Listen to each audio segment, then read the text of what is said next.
There are several footprints in the mud.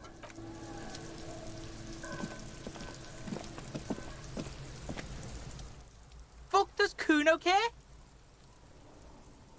For the fuck him. Good thing you asked the Kunmeister.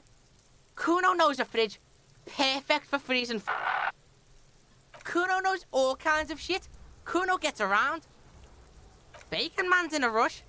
But what's in it for the Kuno? What's the return on Kuno's investment? Kuno's got everything Kuno needs. All civics and shit. You can't buy Kuno, pig. Kuno's already got everything. Kuno's clock's not doing shit. Kuno's got a fuckload of time. Don't believe him, Kuno. He just wants to use your fridge. Kuno's a poor kid from a poor neighborhood. Say your job is on the line. He'll sympathize. The fuck are you doing right now? The fuck is this shit? Don't pay attention to him. Just keep telling your sad story.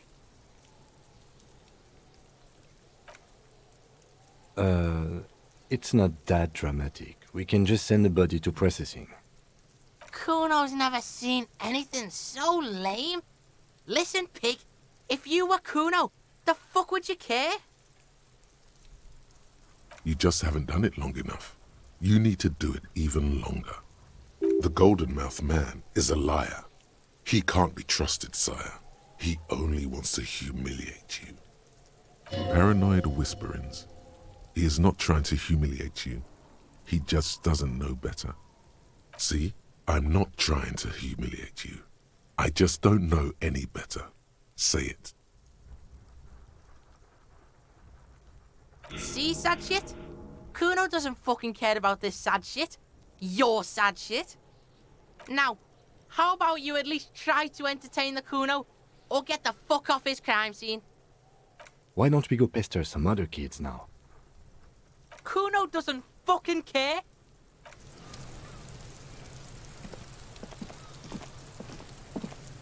The trash container stands in the spring snow. The smell of rotten food rises to greet you. You see soggy cartons, dirty rags, and organic waste.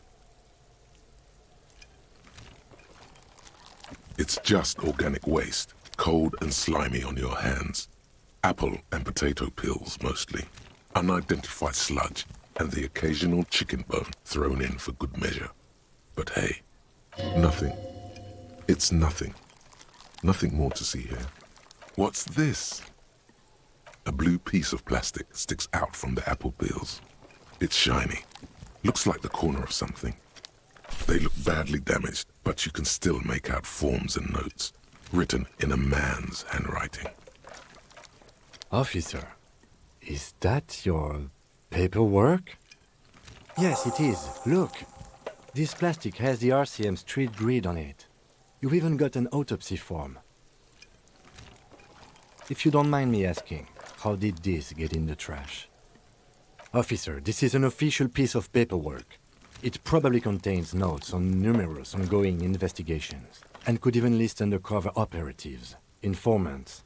I suggest integrating it into your style, for all our sakes. Easier said than done. How could this pathetic cabbage of copy paper and plastic ever become très disco? It would also not hurt to start taking notes on the case. Now, tell me what your eagle eyes see. Or are we finished? The container sounds a muffled gong.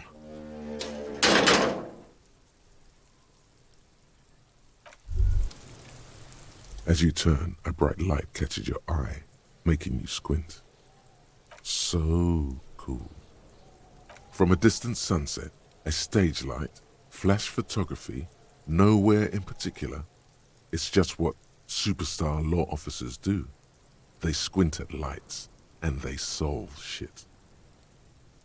What are you, deaf? They're perfect, like rock star politician and drug addict teacher. Embrace the superstardom you've worked so hard to establish. Yeah, you have. You're a big dick cop, Dick Mullen, Salam Rocky Bayi, badass on-the-edge disco cop. Time to recede into a ludicrous fantasy world. Here we go. Camera. Lights. With a sudden flash, the world freezes around you, and you along with it. In an iconic monochrome solution, a black silhouette against a rasterized orange world. It's on.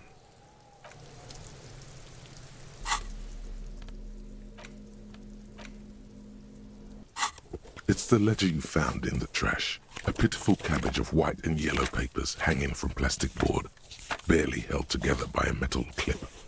This sad display is made complete by the faint smell of urinal cleaner. There's a piece of toilet paper, or is it cleaning tissue? No, it's toilet paper, desperately sticking to the back of the blue plastic clipboard. It's a metaphor for you. Below the pathetics, terror. Do not look into its blue heart.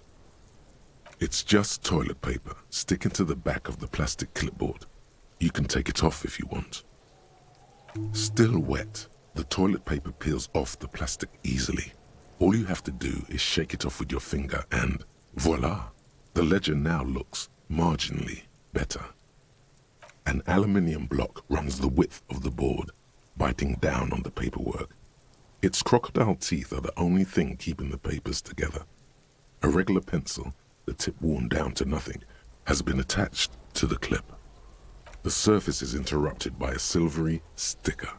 It's rectangular, sparkling with iridescence. You don't know how you didn't notice it before. What? Yes, halogen watermark used for adding information to RCM property. It depends. Aside from an anti-counterfeiting stamp, mine has my station number and address. The information varies by date of issue. How many years you've been on the force, he's thinking. It'll have that. Any capable light with the right wavelength will do. All RCM vehicles have headlights designed to reveal halogen watermarks. Mine too. This means you can read the watermarks if you just turn the lights on. Okay. While a bunch of sodden papers sag from the clipboard in your hand, it's a sorry sight. They're not exactly white. They're yellowed in patches by sunlight and alcohol, and covered in dense blue handwriting. Ink escapes into watercolor patterns, reaching its tendrils across entire pages. The paper itself is checkered, with faint red lines forming short paragraphs. Once in a while, there's a red stamp that exclaims, "Case files commit to paper."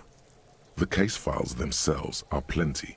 You count more than 100 sodden, crumpled up, earmarked pages falling apart in your hands.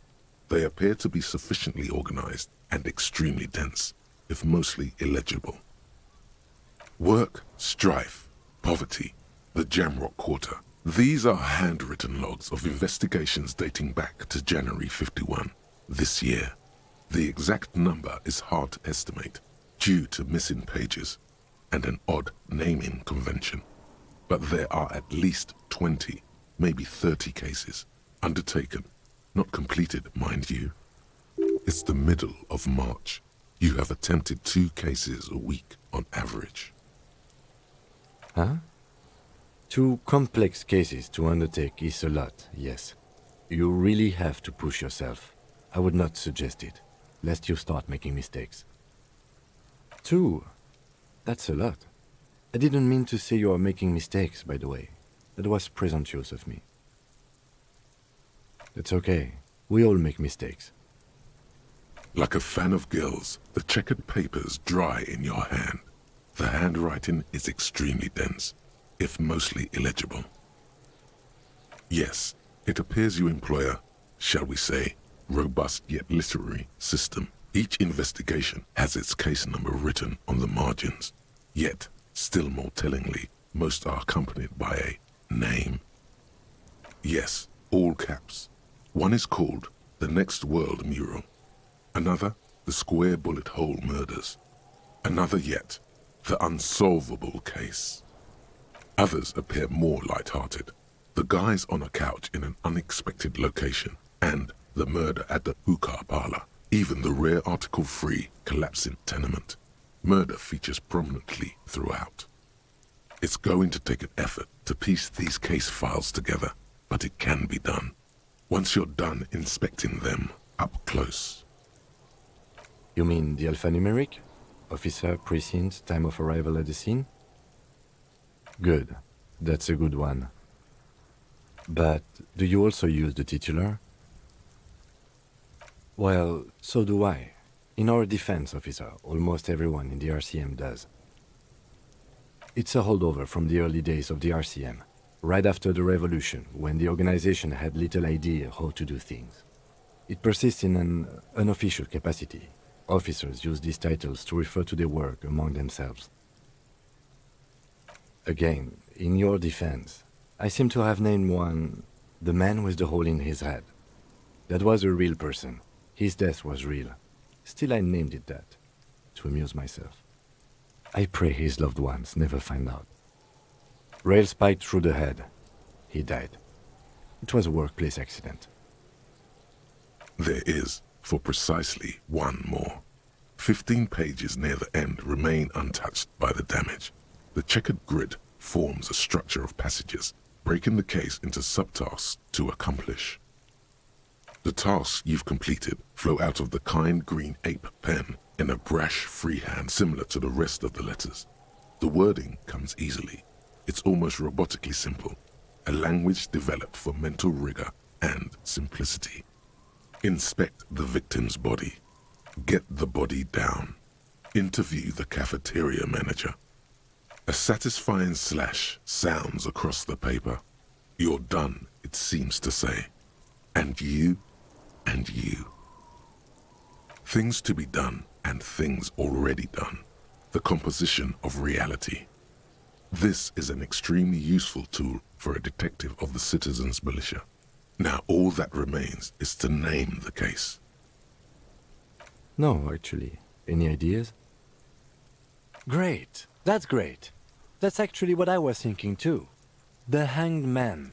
Good, strong name. We have a very good name for the case now. I'm going to start calling it the Hanged Man. It's good we sorted this out. You don't exactly close them, so much as distance yourself from the smelly papers. They're a little further from your nose now. Arson, petty theft, spousal abuse. Handwritten logs on dozens of investigations date back to January 51. Stamped case files, commit to paper. These are your last couple of months in Revachol, Precinct 41, Jamrock Quarter. You don't exactly close them, so much as distance yourself from the smelly paper. Yes, you can piece them together using the alphanumeric code on the margin. It always begins with HDB 41, then date of initialization and time of arrival on the scene, followed by the title. For example, HDB 41120111700, the Next World Mural. Why yes, your precinct number is 41. Every last alphanumeric in the files begins with it. And these are your case files. It's safe to say HDB are your initials. Harry Dubois, HDB. Still feels like there's something missing from that. This one is relatively easy to reconstruct. Overnight on 1202, a graffito, nay, a mural, appears on an 8-story tenement overlooking central Jamrock. The building is a sparsely inhabited ghost tower, part of a failed real estate development called Grand Couronne. The mural is enormous. 2 silhouettes, a man and a woman, are kissing. The text cut into their form reads, "True love is possible only in the next world. For new people, it is too late for us. Wreak havoc on the middle class." People call it that thing and that fucking thing. It's visible for miles. In 2 days, the station's complaints desk gets clogged with requests to remove the bummer. You and your partner are assigned to the case. The graffito crew is easy to track down. Only the belles lettres have the literage of industrial paint to cover the surface. One of the graffito artists is rumored to be rich. They take responsibility for the execution, but not the design. The ideologue of the next world mural, as the crew calls it, remains an unknown. The case files do not show you finding the author of the design. The crew agrees to clean up after themselves. However, your partner, JV, is against the removal, citing public support for conservation. This leads to a debate in Precinct 41, which then spreads to the streets of Jamrock, ending in a rare plebiscite organized by you and the rest of Row 3. The 9,000 people subjected to the mural's message, all of Lakeside, Central Jamrock, and Villalobos, plus half of the eminent domain, participate in the vote. Although the case begins with what appears to be a lot of rambling on the streets as to how juvenile and stupid the mural is, given a choice between two options. A staggering 78% of voters choose to keep it. Turns out the opposition were a loud minority, and that love truly is possible in the next world for new people, and it is too late for us. In any case, it appears to have been a rare case of civil activity in the quarter, and agreement as well. What do you want to tackle next? AKA Leslie and Burke, AKA the public indecency drunk and the property damage drunk, is a cursed case. It has been passed from unsuspecting officer to unsuspecting officer for 10 years. On January 29, the unsolvable case made its way to you. Why you accepted it, it is unclear. Every officer, and indeed most civilians in Jamrock, know it's unsolvable. Leslie will always take his pants off when he's drunk. Burke will always trash everything. It's just what they do. It is their nature.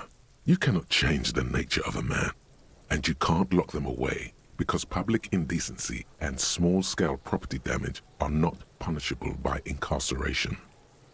The only way for Leslie to stop displaying his genitals and for Burke to stop attacking things would be for them to stop drinking alcohol, which in their 40s or 50s, it's hard to tell because of their distorted features, is a medical improbability. You would think that, but you're wrong. Where's the fun in exposing your genitals or breaking stuff in your own home? No, Leslie and Burke are on the corner of Main Street and Perdition, because that's where the action is. Threatening, fines, dragging them to the station, locking them up in the hellholes they live in, locking them up in the station, hypnotherapy, even trying to get the local gang of Zemyaki to take them out. The Zemyaki gave them ethanol, so Burke and Leslie would expose and rampage even harder. You tried it all, and still the complaints wouldn't stop, as they hadn't stopped for 10 years.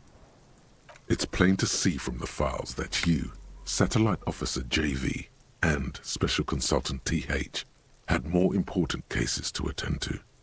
You uncover cross-reference to several ongoing investigations, each brought to a standstill every time you drive down Main Street, because there they are, on the corner of Perdition.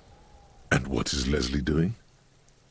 No, that's Burke. Leslie's shtick is flashing his genitals, remember? How will you ever solve the unsolvable case if you can't even get that straight? Well, turns out it's pretty simple. The case becomes considerably less comic one day when Burke takes a swing at your ledger. He must have confused it with the property he likes to damage. But the joke's on him. You're also drunk. Drunk out of your mind on potent Pilsner.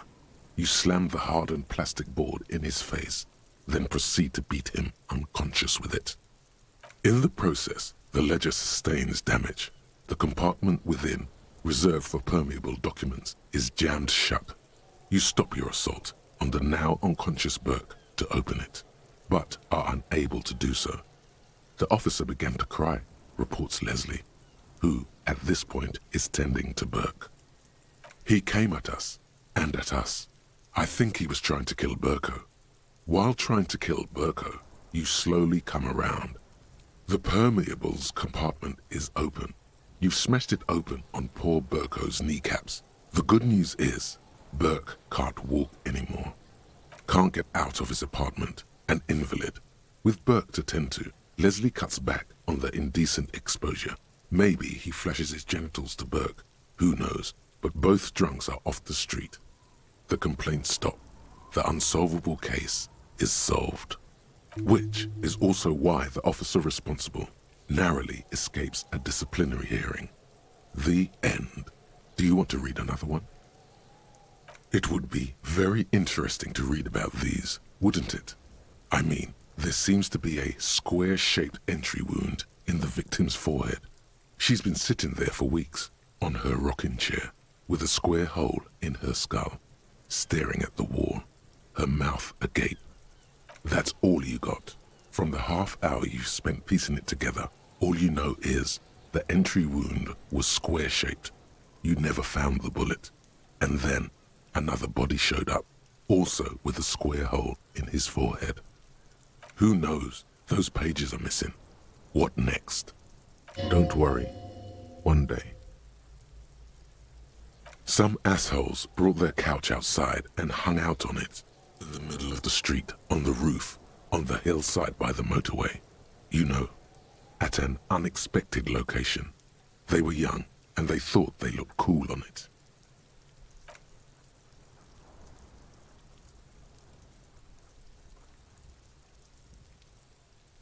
They were leaving it out in all these unexpected and whimsical locations. They took it, too, where they also took photos of themselves on it, and smoked cigarettes, because they felt it's intellectual. Cigarette butts, coffee cups, stupid couch. You had to clean it all up, and you did. So congratulations to you. Case solved. No, you didn't have time for that. These notes show that you have what is called a real goddamn job.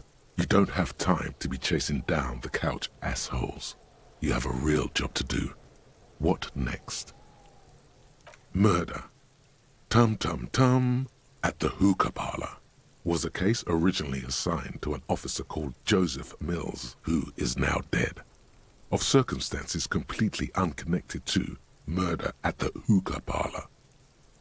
Beaten to death by a throng of Villalobos gang members when him and his partner J.M., only initials mentioned, answered a call one night. It's a sad story, and it isn't really represented in your case files. Stop stalling and get to the murder at the hookah parlor. Joseph Mills was on this case that he just couldn't solve, was doing it solo, said it was a real nutcracker, a real brain twister, was on it for, like, a month. The captain got impatient. Shit or get off the pot, Mills. Mills didn't get off the pot. Not yet.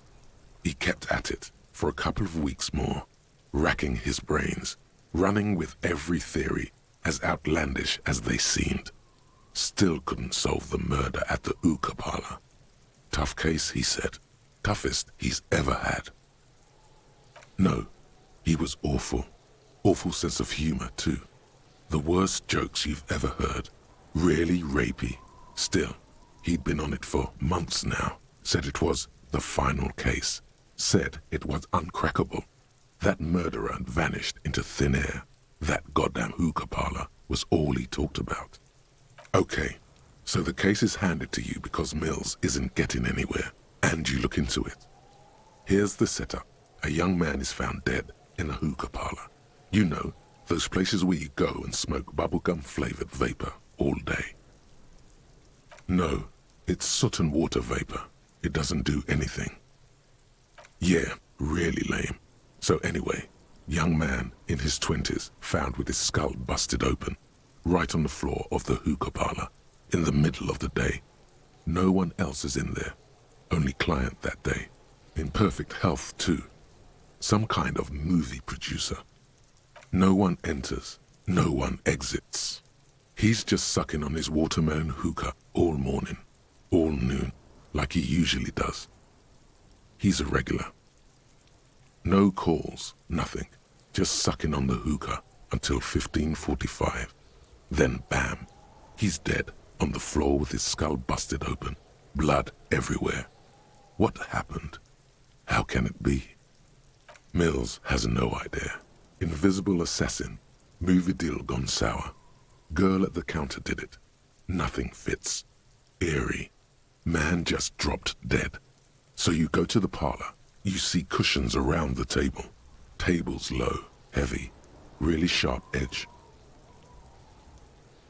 See? You can't even read the thing without solving it. Yeah, it was that.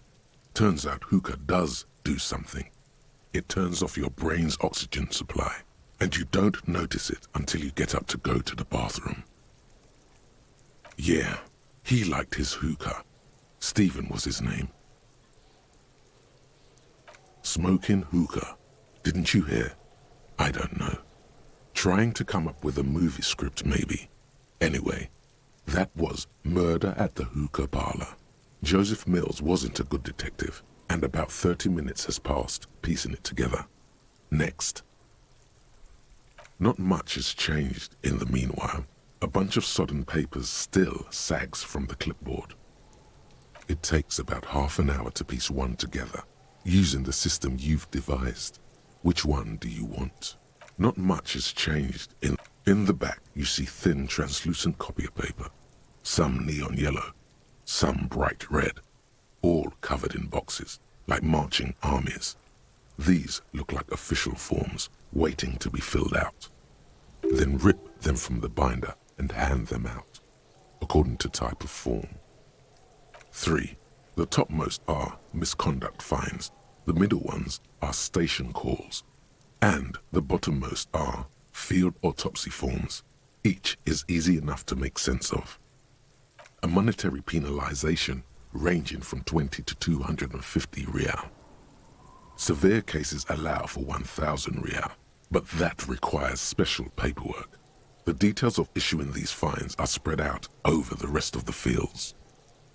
These are quite sinister in tone. They give a date and time for the person to appear at the specified precinct police station. Below the call are the criminal charges you risk by not appearing. A dozen pages of thin copy paper, bright red in color. You see the parameters of a deceased human form waiting to be filled in. Age, sex, condition of internal organs, color of the irises, predation marks, condition of sexual organs. Yes, all that remains now is to fill those forms and hand them to people.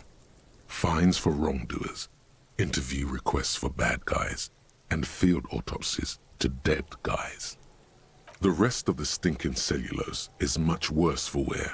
Being sandwiched between the board and the rest of the paperwork must have spared the fragile copier paper. It's made of dark blue plastic, hard enough to beat someone to submission with. The edges are rounded, however. The U4 size board feels thick and heavy in your hand. Light shimmers on its wet surface. On the back you see the embossed letters, RCM. Blue. The blue heart. Don't look into it. Something rattles inside, ever so lightly. Is there a hidden compartment? The plastic shimmers like lapis lazuli, but it is not see-through. You cannot see to its center. With your hands, U4-sized pages hang from the clip screwed to the top of the board. The two sides of the board appear slightly misaligned, like a drawer that's come off its slides. If you bend the plastic on your knee, slowly, the slides snap back into place. It should be possible to just, without resistance or sound, the two panels move against each other. The compartment is now open. 2 ticket stubs and a handmade postcard. 2 octopuses are smiling, reaching their tentacles toward each other in the colored pencil drawings. The tickets permit access to the zoo in Revachol East. The aquarium costs extra. These let you go there too. Thin wax paper has been glued to a piece of cardboard. Sounds like leaves rustling when you pick it up.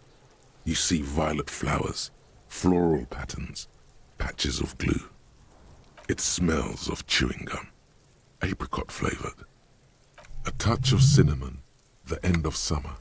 You think the label says tutti frutti. Familiar handwriting lines the inside of the card. Looped, round letters in a woman's hand. A young woman in her 20s. There is care, effort, and a smile, you think. Although that is not something you can read from someone's handwriting. Harry, it begins. You're already reading. I wanted to write you a letter so you can read it when you wake up. Maybe it will make you happy. Throw it away, please. A merciful wind blows in from the Bay of Revachol, dusting the ground at your feet and raising newspapers far away. You feel the card slipping into it. Let go. Just like that, the wind picks it from your fingers. Cold, they let go.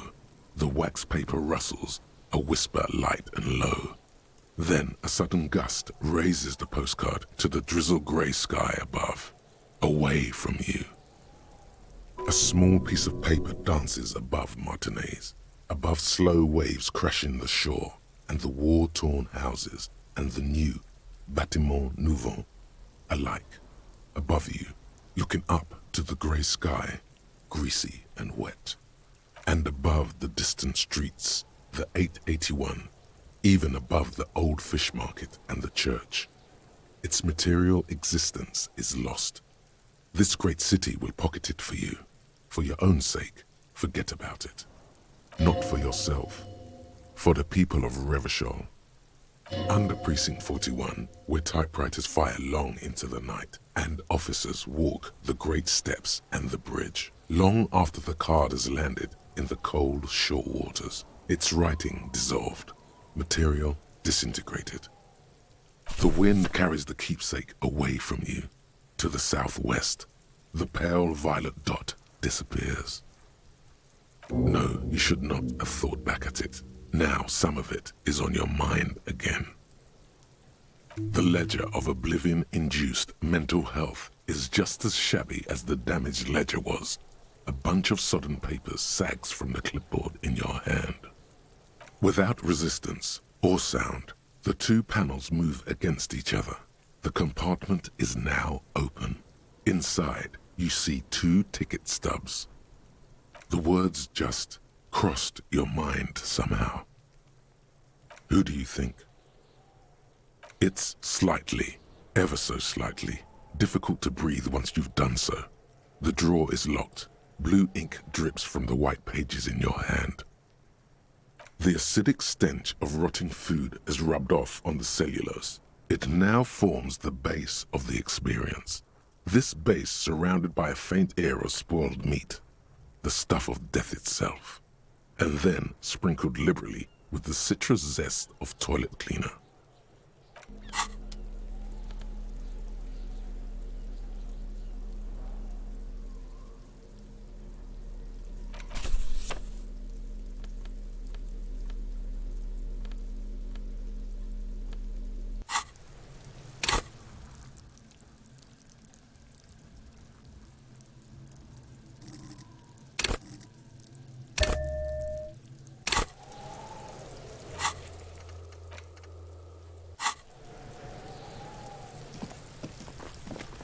Die before I squeal, pig. I come from the woods, good Davidu. You don't want to go there with me. You don't want to see what I've seen. Don't be traumatizing here. Get the fuck out of here.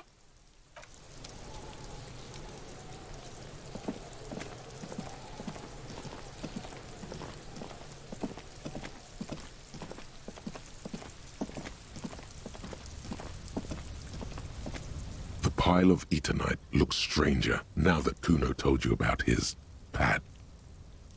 It's nothing. Someone just left some roofing material slanted against an old shack. Because, unless Kuno lied, you should just be able to pull the panels aside. There it is.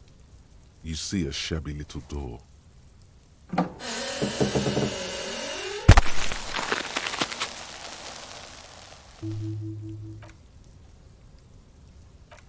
So this is the shack Kuno mentioned.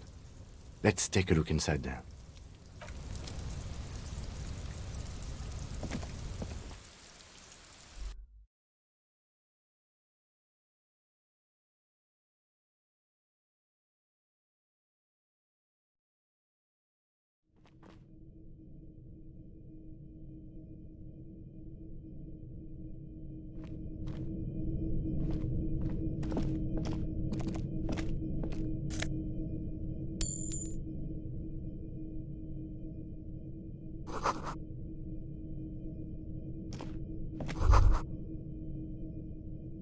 Amphetamine. Sweet amphetamine. Maybe this Kuno kid knows where to find more. The lieutenant isn't studying the powder in the mirror. He's studying you. Perhaps not. This is below our pay grade, detective. However, see that ladder there? It's probably another way into the industrial harbor, no? A secret path the local kids use.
Does Kuno care?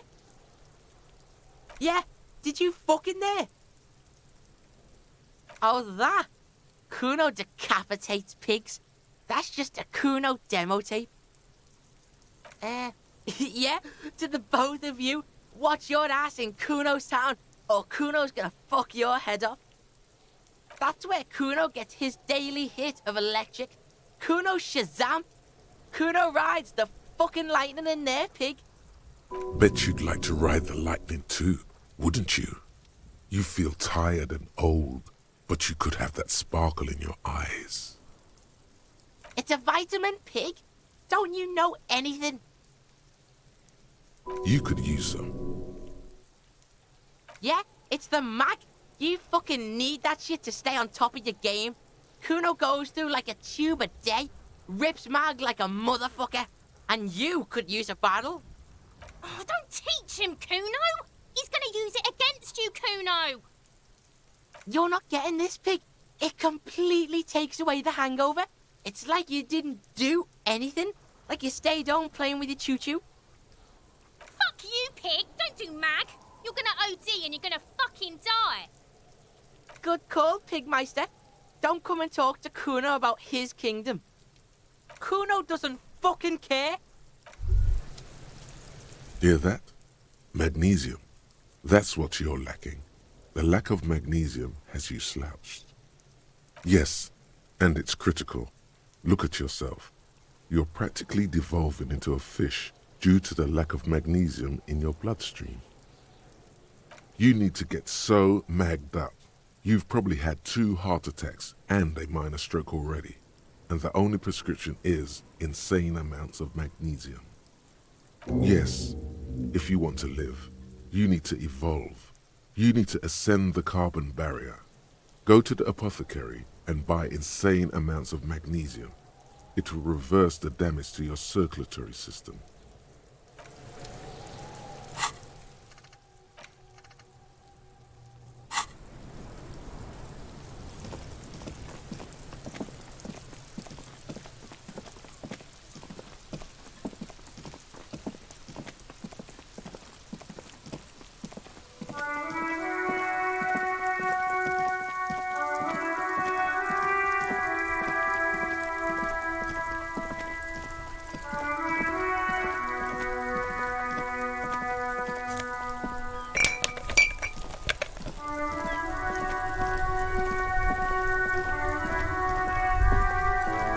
The afternoon sun shimmers off the white on blue police livery of the motor carriage. Do something important? Something murder-related? There's always something important. Doesn't mean you can't take a moment to admire this piece of machinery. Even at a standstill, the unibody Caprice Kanema looks sleek and dynamic. The cabin is tilted frontward to give it a more aggressive, hunched look. Someone has waxed it recently. You want to take a closer look? 130. I reckon that's a 7-liter V12 there. 7.2. Supercharged. Saying these words brings him immense joy. You mean the coil noise? When variable current passes through wires that make up the coils on the electrical system on this machine, it causes vibration in the wires and the cores of the coils. When the frequency of the current in the coils falls within the audible range, the resulting vibration creates the whiny sound you mentioned. What a binoclard. I am not a binoclar. I am a driver and a police lieutenant. Binoclar. Binoclar. Whatever high school bullying memories you woke in your colleague, he doesn't enjoy them. Maybe don't blurt out everything that pops into your head. Just some friendly advice. Anyway, don't leave fingerprints on the bodywork. I just had it polished.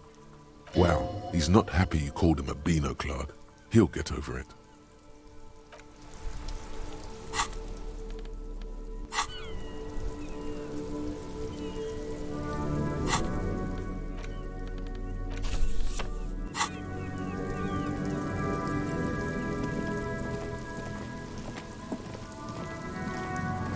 Inside, you see a set of steering levers, a radio microphone, a pull-out toolbox, and the soft glow of the fuel preheater gauge. All right, ready? I turn, you press start. It's next to the preheater. He's downplaying his excitement.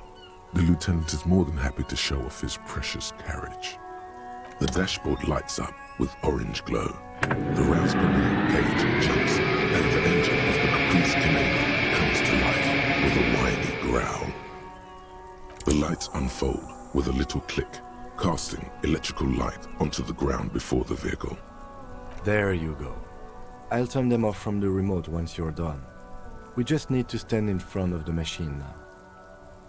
This is Precinct 57. How may I assist you? Yes. The armor was produced by Fairweather in their facilities in Bétancourt, sur la Clé in 42. It was part of a special order for Corps de Pharmacie, a security firm contracted to protect the interests of Oranese pharmaceutical companies in the Semenine conflict. So, it seems the armor went to Semenine. That's where the paper trail ends, though. Even the firm has proven difficult to track. Corps de Pharmacie has been renamed several times over in the years since the armor was issued. The most recently registered firm that the ICP has been able to connect to the CDP is a military contractor called Crenel, and the one before it was Downwell. I think they might be the same contractor. A suit of armor like this would have been manufactured with a particular person's physique in mind. You should ask for whom this suit was fitted.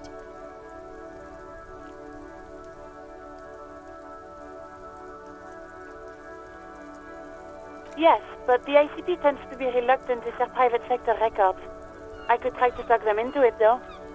This is a fun challenge for her, an opportunity to contribute beyond doing her job by rote. She'll gladly put in the extra effort for Team RCM. Glad to help. Call back tomorrow. Hopefully I'll have more for you then. 57's over and out. In the cabin, you see a set of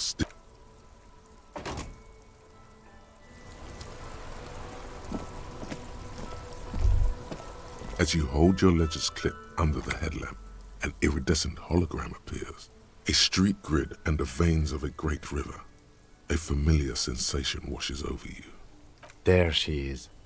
Revachol West. Around the borders of the watermark are dozens, no, hundreds of micro-perforations.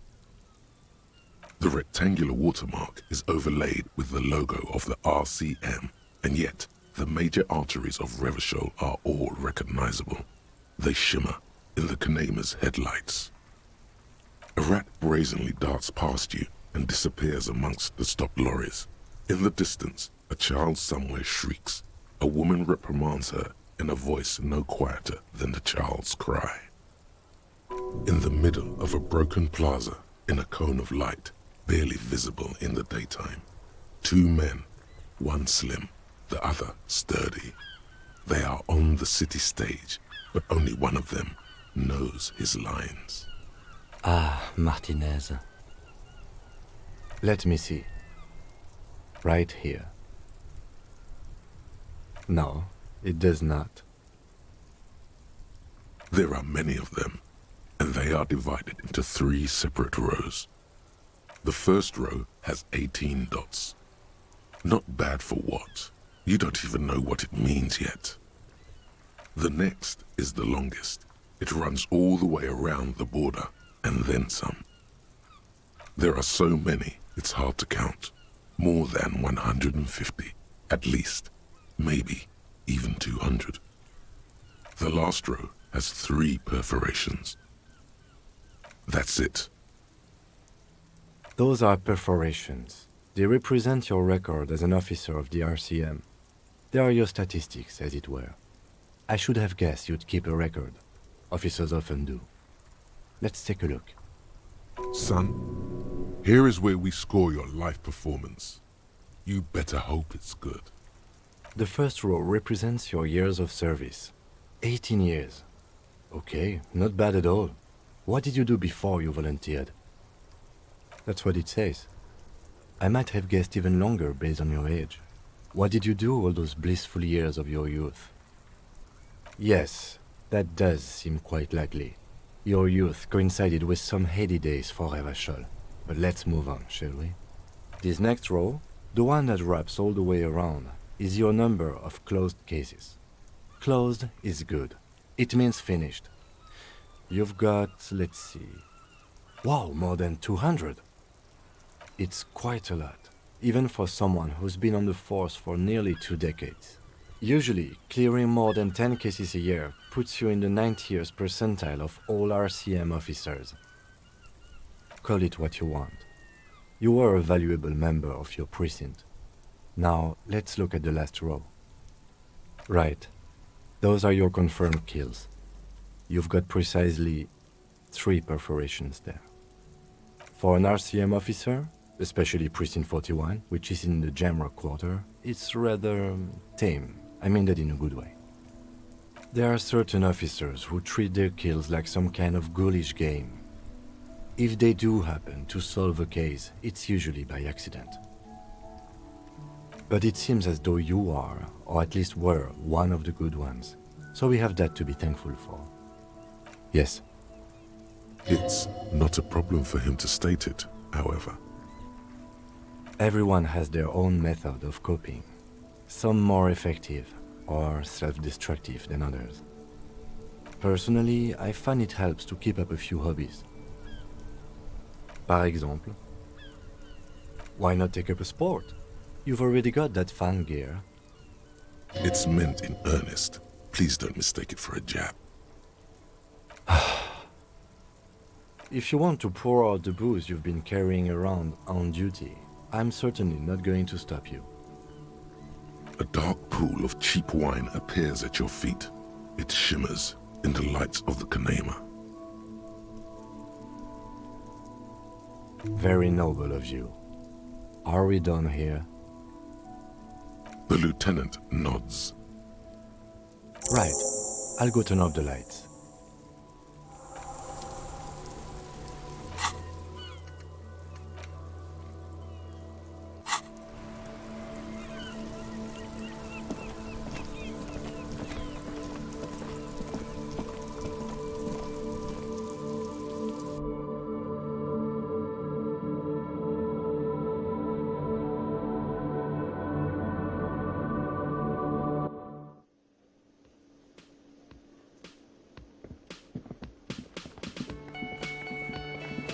Let me handle this. Detective Disorientated, are you still wondering where you are? This is Martinez, in case you've forgotten. I advise you not to overstay your welcome. Her entire character has shifted. This young woman is cold as ice. No, I am not a gardener. I'm a legal counselor for the Dock Workers Union. So let's get to it. You're looking for Titus Hardy? You think he has information that will help you? Maybe he does. That's Titus. Talk to him. But know this. I'll be keeping an eye on you. No strong arming. Nothing official. The District of Martinez does not recognize your authority to make arrests. It doesn't matter if you recognize our authority. We will make an arrest if we have to. She says nothing. Her glare speaks for her. Could this be the Miss Beaufort that Easy Leo mentioned? The one Mr. Everard sent to law school? Like I already told you, I'm a legal counselor. Do you have hearing problems? I suggest not wasting time on trivial pleasantries and focusing on why you are actually here. Titus Hardy. Even though she has excellent control over herself, something moved behind her eyes, in the way she stands, in her face. You caught her off guard. Push her some more.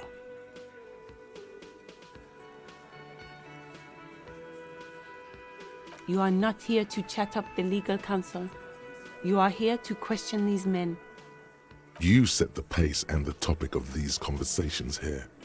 Establish that. I represent the union and these men here. Don't make this personal. A very minor victory. What you want is of no significance, officer. Don't test your authority. In Martinez, you are no one. I saw what you were thinking. You want to say, what are you going to do to me? Don't. Just because it's in your head doesn't mean you have to say it. You will not lose out on anything good by not saying it. Aggressive? You make your living enforcing violence. These people are just dock workers. So you were spying on us, and now you represent murder suspects. Just dock workers. Listen, you Moralington lackeys. You're a mob, enforcing the unlawful privatization of Revachol. 20 fat men in the Occident are stealing it all, and you're their bodyguards. Fuck yeah. So ask what you came to ask, or get back to your commanders. No one is emotional here. Do your job. Ask your questions, then leave.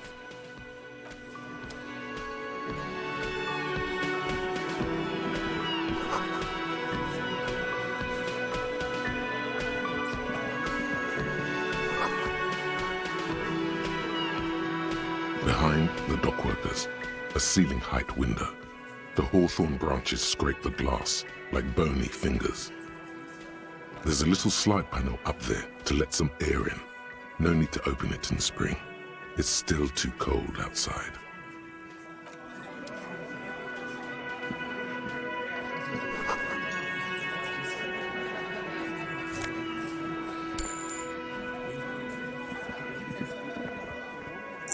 This is where you say your bit.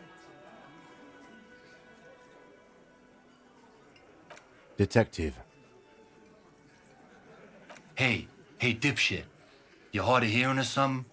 The boss man's talking to you. What, is he fucking kidding? This guy high or something? Hey, asshole, up here. We're talking to you. We're looking for Titus Hardy. Wow. The RCM sent us some big dick cops. Real big dick cops. Look at them, reckless, swinging in the wind. Yeah, look at the big dick on that cop. Can't tell a dick that big what to do. Must be something in the water in Jamrock. Yeah, gave him real nice big dicks. Yeah. Anyways. You might want to start asking your questions now. It's not going to get better than this. These guys are so macho, they're ready to confess to first-degree murder. Ask if it was them. No. I's here. You got business with my boys. You got business with me. He understood what you were doing, taking inventory of them. Now watch the other guys fuck it up by falling out of line. Yeah, you fuck with the Hardy boys, you fuck with Titus Hardy. Yes, falling out of line to please him. This is the best kind. And now this guy is going to... Relax, Dennis. No one is fucking you yet. use it to take a dig at his friend. Floodgates open. Yeah, Dennis, calm down. No one's fucking you, you stupid fuck. Let Dennis enjoy his fucking, man. We don't mind. This one knows how to keep things going. He's a hothead, but not one to be taken lightly. The last one is a bit of a black sheep. Yeah, you're not even being fucked, Dennis. Easy, fellas. We got company. Let's see what brings the cop around. Too late. You already got a pretty good picture of these guys. You can use this. You could take another look at the tracks in the yard. See if they fit with the characters here. It could be incriminating. So, you're not just here to swing your big dick. You're here for the pretty boy. A real looker, that one. Stinks like shit, too. They love him, boss. Spend all day digging around in there. Can't get enough of that pretty boy smell. Funny. But my partner and I have a serious matter to discuss with you. Container belt? Like we use in the harbor? Because we took it from the harbor where we work. Then we went out back and used it to hang him. We did this together. All of us. Until he was dead. That's why there's a container belt around his neck. Goddamn right. No. These 7 honest men have equally come forth. They told you what happened so that you don't waste any more of your time. How many people have you sent to the Shays? Ever felt remorse for them? Or send them to Reunion to rot. For 20 years. For life. Rest assured, lawman. None worse than our guy. He got what was coming to him. Are you deaf? There will be no singling anyone out. You can't arrest a Hardy Boy without arresting all Hardy Boys. Do you think you could do that? Do you think you could arrest them all? That's for the courts in Les Jardins to decide, not for the officer making an arrest, which we all know you won't be. What you can do right now is go back to your station and write a report. No. We'll stay here and discuss what happened that night. You don't have to keep answering his questions. I know, Lizzie. Relax. We killed him last Sunday night. Seemed like a good way to end the week. Known him? We don't associate with scum like that, asshole.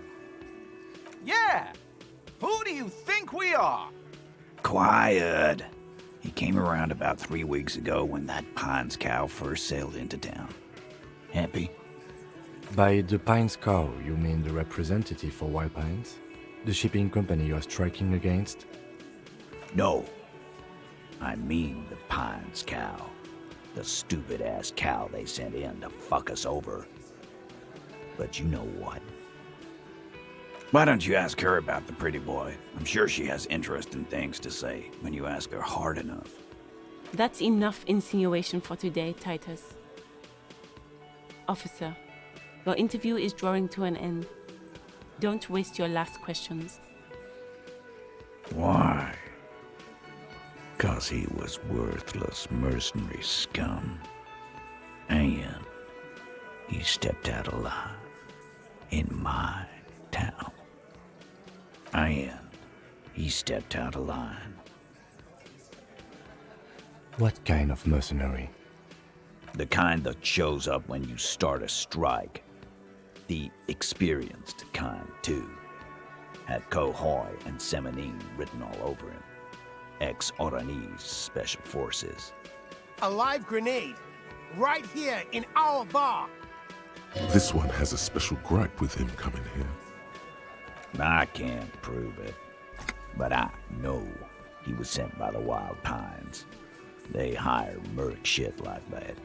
Story of every strike from here to Samara. 'Cause one night, he walked straight up to the mic and said, I'm RNA's goddamn Special Forces, and I'm gonna fuck you all! Really? Yeah, really. Had a gin and tonic up there, sang some RNA's paratrooper song, and said he's gonna fuck everyone. We couldn't believe it either, but he fucking did, right there. Like some kind of animal. Wrong. He harassed women, raped one, harassed workers, threatened to kill some as a warning. There's a slight unease in him suddenly. He regrets mentioning the rape. To kill us all, if we don't open the gates, if we don't let the scabs in, if we don't bend over. That was before he started coming here. Yeah, he said it was his favorite joint now. Started coming here every night. Drinking, grabbing girls. Grabbed one of ours mid-karaoke, right there on the stage. He grabbed someone? Yeah, this girl's on the mic. A beautiful girl, young.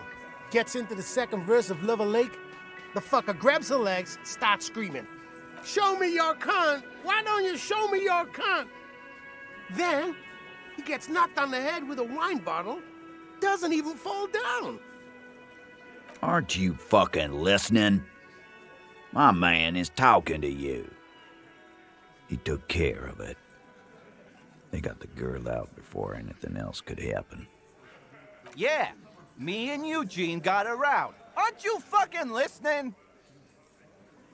No. You're not getting the name. That's a Martinez matter. And I'm not discussing it with you clowns.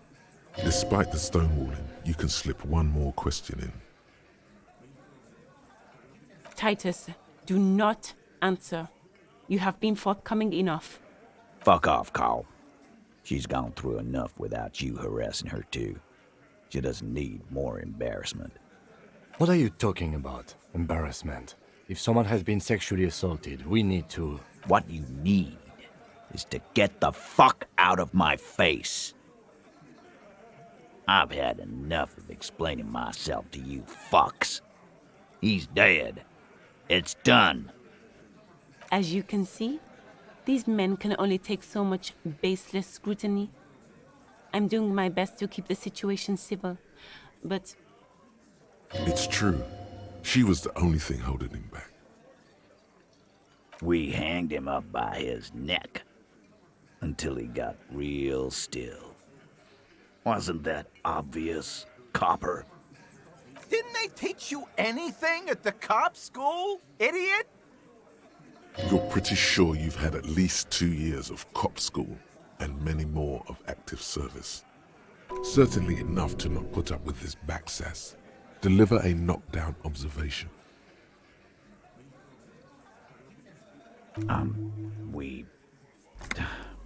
Look, I'm not gonna play 20 questions with you, Capo.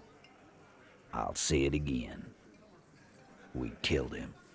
Yeah, I knocked him out. Came up behind him and clapped him in the back of the head. He went down like a sack of sand. That's right, lawman. And then we hanged the fuck. My fucking elbow, Copper. Samaran boxing style. Right fucking here. Eugene already told you that the fuck had started coming to our bar. Yeah, man, weren't you listening? Titus is solid as a rock, and so are a few others. But Elaine, who looks like he might be Titus's right-hand man, the least antsy of the bunch, definitely not his first time being questioned by the police. This little rat-faced fellow is solid too. Always fidgety, yes, but no change there. Him neither. Mostly keeps to his tomato juice, or whatever he's got there.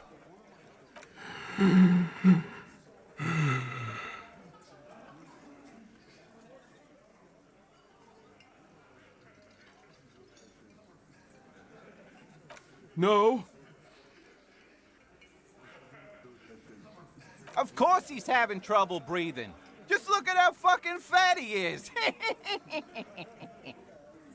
Fuck off, Shanky. Angus is a powerful guy. All muscle. Keep your eye on this powerful guy. Sooner or later, he's going to break like a piece of twig. And fuck you too, Copper. Picking on Angus like this. We're done with this schoolyard shit. And just so you know, he doesn't have trouble breathing. His all-muscle comment wasn't sarcastic. He's genuinely trying to look out for Angus. This one is a stone wall. You won't get more out of them about the night of the murder. Not yet. Like what, Copper? Yeah, lawman. Why don't you?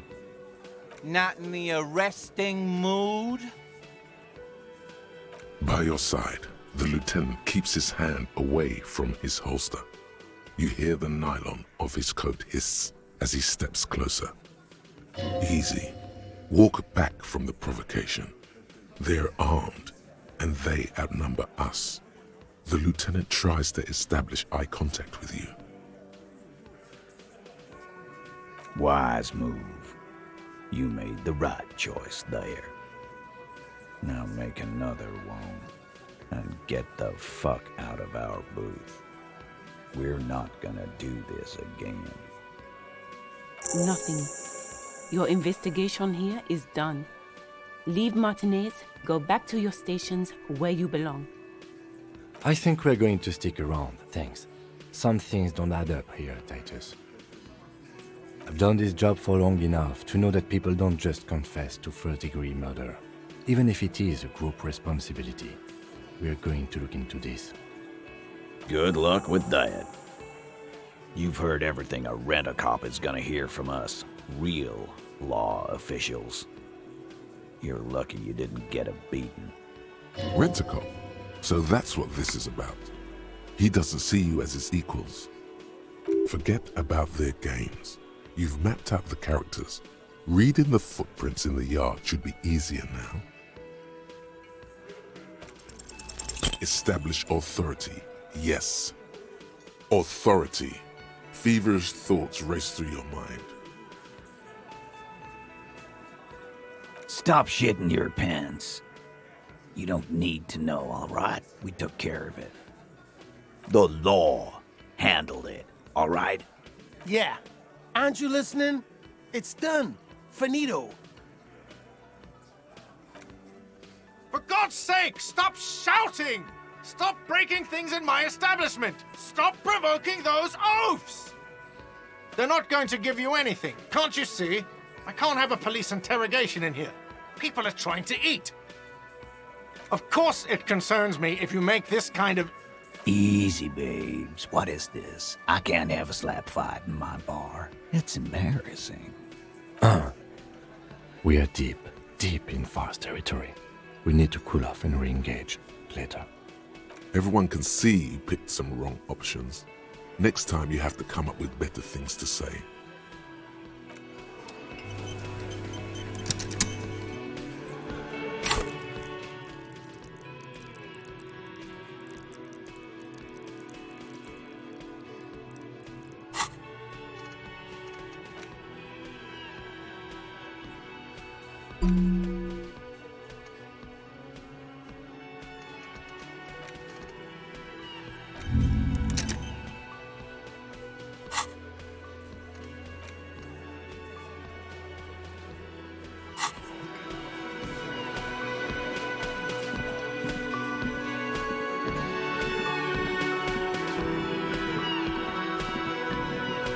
Can I help you?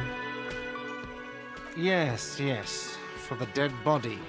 You want to put a dead corpse into my fridge, right? Correct him.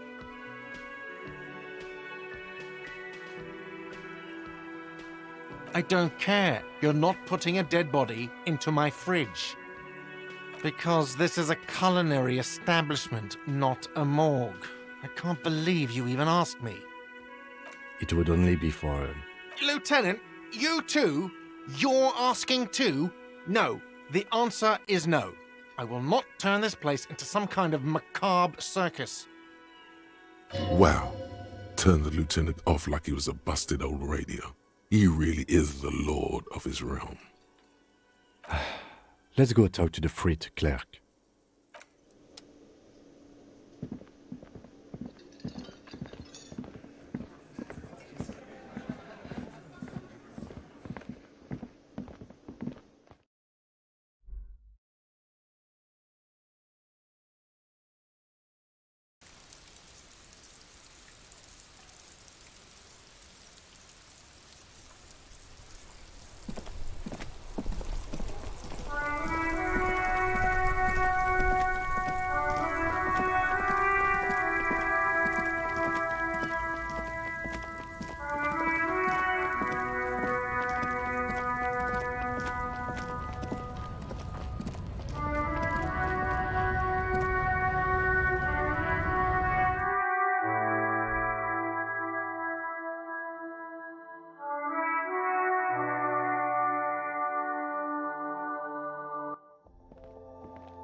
The tear machine stands in the corner.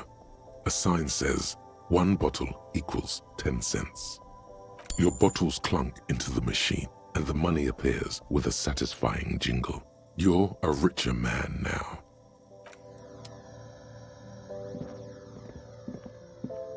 now. Is this about the questions again? Because I don't really know anything. Right behind you. Yeah. You're joking, right? Yeah, super funny.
Son, you've really let yourself go. It's a disgrace. But Coat Physical Instrument is going to get you back in prime condition, even if it takes 1,000,000 push-ups. Does a master swordsman insult his own blade? No. I'm going to turn you into an athletic benchmark, you big pussy. It's going to take blood, sweat, piss, and tears. But when I'm done with you, boy, you will be a master athlete. When a man sets his mind and body on something and gives his 110%, he is sometimes going to piss himself. It just happens. No shame in that. Behold, world. Here walks a sportsman, hands choked and hair kept back with a bandana. The Homo Athleticus.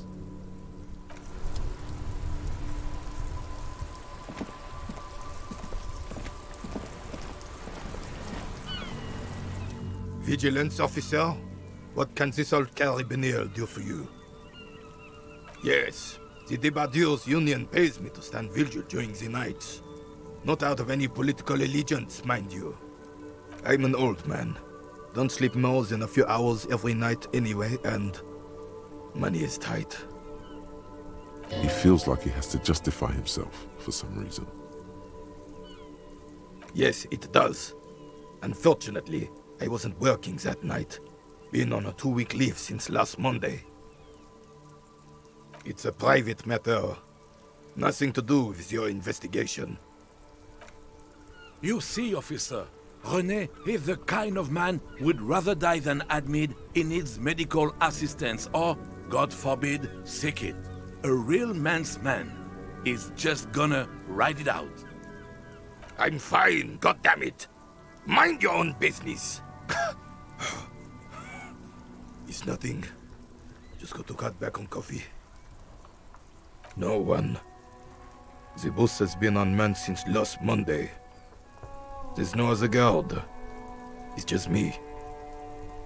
No one has been guarding the container yard since last Monday. Yes. It's not actually an issue. I mean... Look, officer. The container yard doesn't actually need a guardsman. Never had one before René. Monsieur Claire had that booth built specially for him. It's mostly decorative. The possibility of someone being in there is enough to discourage any ill-minded individuals. Evrard created this job for René because he knows the Royal Carabiniers' pension of honor and PTSD isn't something a man can live off. A decorated Kingsman collecting tear reflects bad on the whole neighborhood. his words.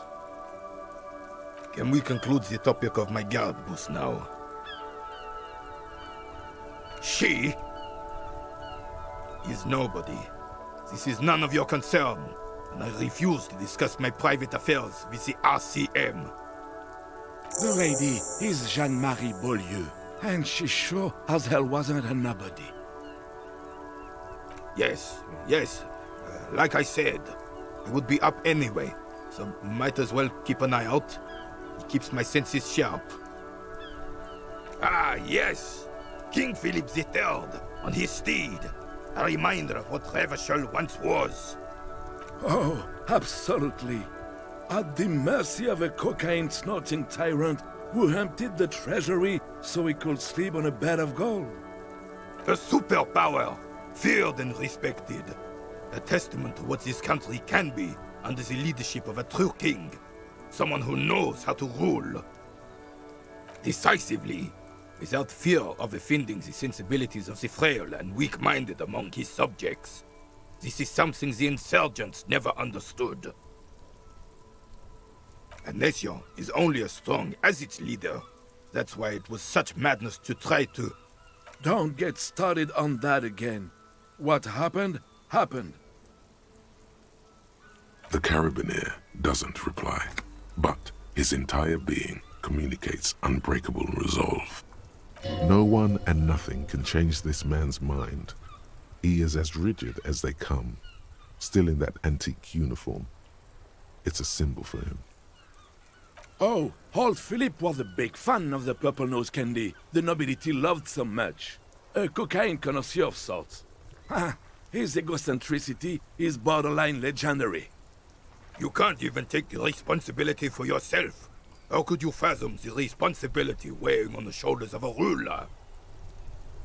That's why the Philippian kings use cocaine, for clarity of vision, to aid in their work. Regnum cocainum, Revachol's finest years. Of course. Clarity of vision. Awareness. Philip III was even brought into this world with the help of cocaine. The court made him administer the dose to his mother when she was in labor, and it is well known that with the help of cocaine, only the purest, of course, he was able to connect with higher realms. Please, officer, don't encourage him. Do spare us the cocaine fairy tales. The RCM isn't interested in them. Yes, indeed. We're not here to investigate the drug trade of centuries past. Right. As Rene turns from you to his partner and back, the medals on his chest rattle and glare. He keeps his spine straight and his ribcage lifted, displaying them proudly. 2. The larger one is shaped like a cross, while the smaller medal resembles the sun. A crowned head in front of 2 crossed rifles. The medal hangs from a blue striped triangle. A small blue star inside an orange sun. It has the word Valiance written below. For bravery. It's a conflicted topic for the old veteran. There must have been a number of controversial episodes in his service days. I'm sure, but I know this uniform's reputation. You are also wondering if I got this for raping women or killing babies. Honor is everything to me. Whoa, sounds like you're about to open the gates of conversation. This man will literally talk your ear off if you let him wander off to memory lane. For doing my duty in the heat of battle, for looking my mortality in the eye, when men like Gaston here hid in the bushes and shat themselves. He saved some muddy princeling who foolishly strolled into the front line in his gown of velvet and gold. It was on the first months of the revolution here in Revachol. Unrest was spreading like wildfire. Marauders had taken most of the Couronne and were getting really ambitious. King Frisel thought he could end it all in one decisive strike. Sent his cousin, Drisson, to put an end to the unrest. Alas, the young Drisson was all piss and no vinegar. wearing a tunic of purple velvet and cockatiel feathers to battle. Even his rifle was gold-plated, shone from 5 clicks away. Can you imagine the asininity? Purple velvet tunic. That isn't exactly camo. To keep the long and bloody story short, Drisson marched us against the partisans in Coron. And when I say marched, I mean made us walk into captured enemy territory, single file, like toy soldiers, while he rode in front on his giant red stallion. The rebels were smart. They let us come real close before opening fire. Suffice to say, it was carnage. I got shot in the left shoulder and went down. Just a flesh wound. But just as I turned over, the prince fell into the mud next to me. He was missing his lower jaw. Then his horse, driven mad by the noise and smell of gunpowder, stepped on my leg and shattered my knee. Hang on to the story. Veterans get sentimental after such retellings. This might yield something useful. I grabbed my sidearm and shot the beast in the head. Then everything went black. Capitaine Arnoux, le fléau des chevaux. When I came to, it was all over.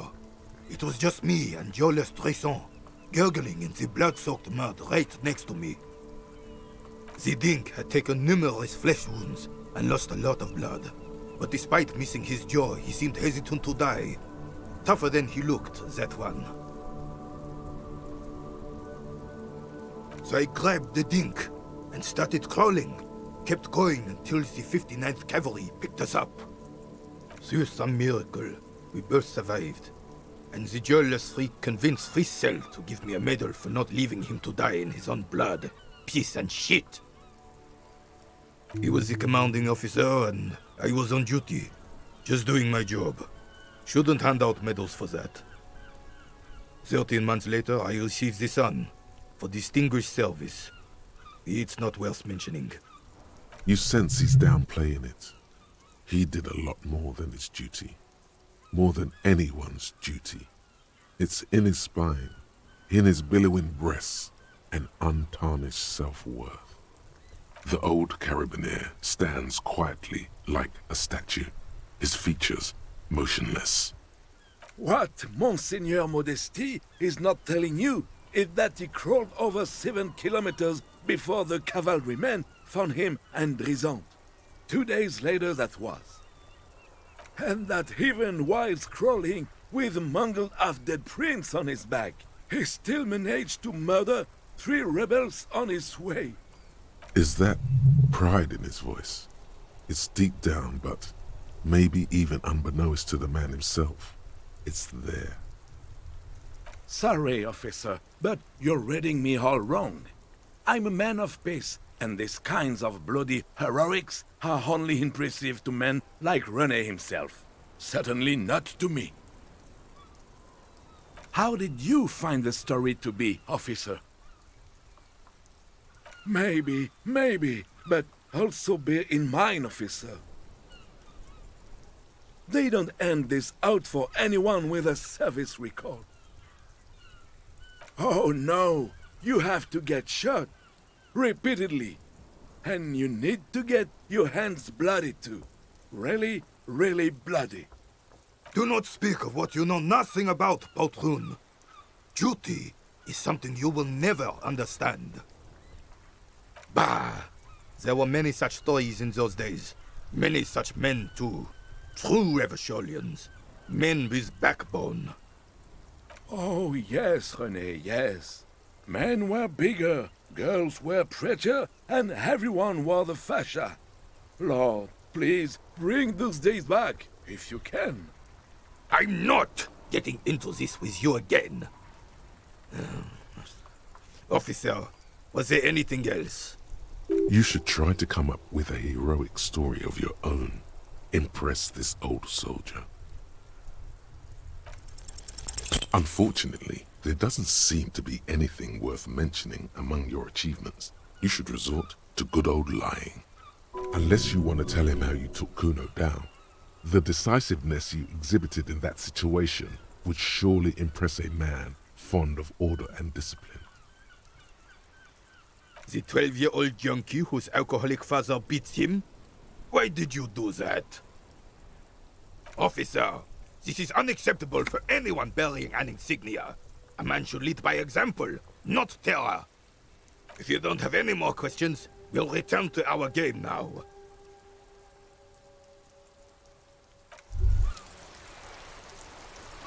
It's clear you like the hard stuff, Brota. Evening falls. The time has come to take the vow.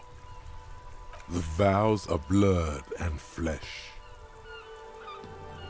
Lower intestine, the term is metabolic and circulatory system.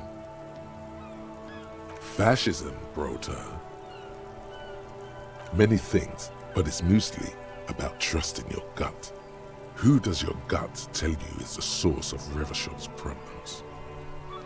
Yes, them, but also Women. Women, men of war. You don't like them. They're insane. Their idiocy needs to be scrubbed off this world with rubbing alcohol. Woo men need to go back to the fucking kitchen. That's what fascism boils down to. The rest is also important. But the main thing is that woo men need to know their place. Feminists? No, it can't be. Not you. No one believes this. Stomach truth. You're having a stomach truth. Because you've said the hard things that others won't say. The good things, you've said them many times. Okay, yes, let's call it that. Good thinking. You're going to keep your views, right? Keep your views, Brota. For the nation, smart. Best not to mention the woo men too often. That's why you're the head and I am the stomach.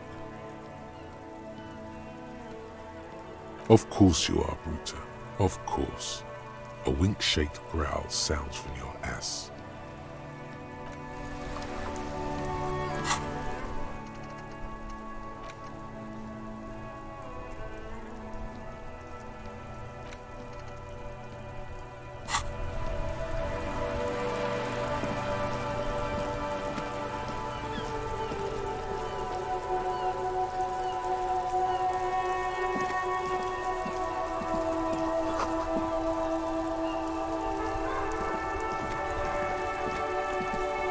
The dented yellow.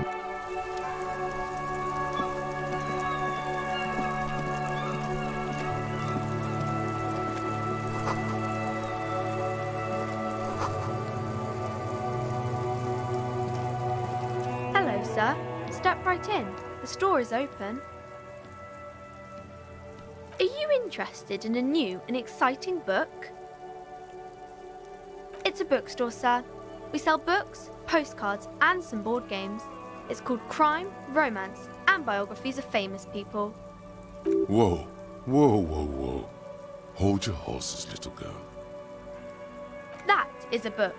They have stories inside them. It's like someone told you a story in a really long letter. A postcard is a small cardboard picture. You can write a few words on the other side and send it to your friend or beloved. She is unfazed by your questions. She would consider it impolite to point out any perceived weirdness. Board games are like little games on a table, made to pass the time. There are several different ones, but sailors here mostly buy cards. My pleasure. Anything else you'd like to know? Okay, sir. I'll try to answer any questions you have. I hope they're about books. A fridge? You mean like the Ice Bear fridge? Man, that's scary. Ice bear fridge? Yes, like a bear, but white. There's a fridge below the building in the basement, with red glowing eyes. I went back there once, behind the bookstore. Mum doesn't want me to go there anymore. Not that I want to. It was pretty scary. Yes.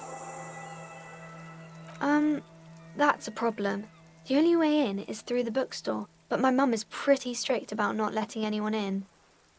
But I don't know, you're a policeman. Maybe you can convince her somehow. Anyway. My name is Annette, sir. My mum, her name is Plaisance. She owns the store. She's inside minding the register or organising the stock. Feel free to step in and browse our wares. I'm signalling that the store is open. Otherwise people might not know. They'd miss out on the crime, romance and biographies of famous people. A sudden gush of wind turns the pages of the books on the counters. She covers her face, smiling. But she's cold. Kind of you to offer, sir. What could you do to help her anyway? Oh, no, sir. I'm happy to help Mum by luring in customers. Besides, I have some hot juice in my vacuum bottle to keep warm. I do my studies at home at the moment. I have to help Mum keep this place running. Mum says it's necessary to do both because it builds character. Mum says a proper worker is dutiful. That's how you get ahead in life. You succeed. There is stress and unease behind these words. She's reciting etiquette. Mum says it's peachy. She was a little afraid at first. There's talk about this house being cursed.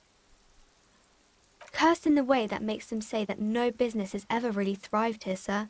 That they all go... Exactly, but we've been doing fine so far. They shouldn't be, but they seem real. Anyhow, they say that these grounds are doomed for businesses. Of course, sir. Crime fiction is about murders or burglaries or things like that, and the work of a policeman or a private detective who's trying to solve a crime and catch the criminals. Crime is what we were solving before this conversation began. It's exciting to people, I guess. They get to imagine dangerous things, and it's kind of like a puzzle, where you can guess who the criminal is, or how the good guys are going to catch him. You don't look much like a policeman. Didn't mean to offend, sir. Sorry, sir. It's just that you don't look like Dick Mullen. What's that mean? And everything's better now, sir? Why is that? Sir, please, sir, don't say things like that. You look nice enough. Don't be sad, sir. I'm sorry I said that thing about Dick Mullen. She looks at Dick Mullen, frowning. Dark, arrogant, violent, likely overcompensating for something. Check out the pose. Rigid as a stick. He couldn't even wipe his own ass. You don't want to be like that. They don't look rigid to me. Sure he can't, sir. He's just a fictional character. He's no match for you.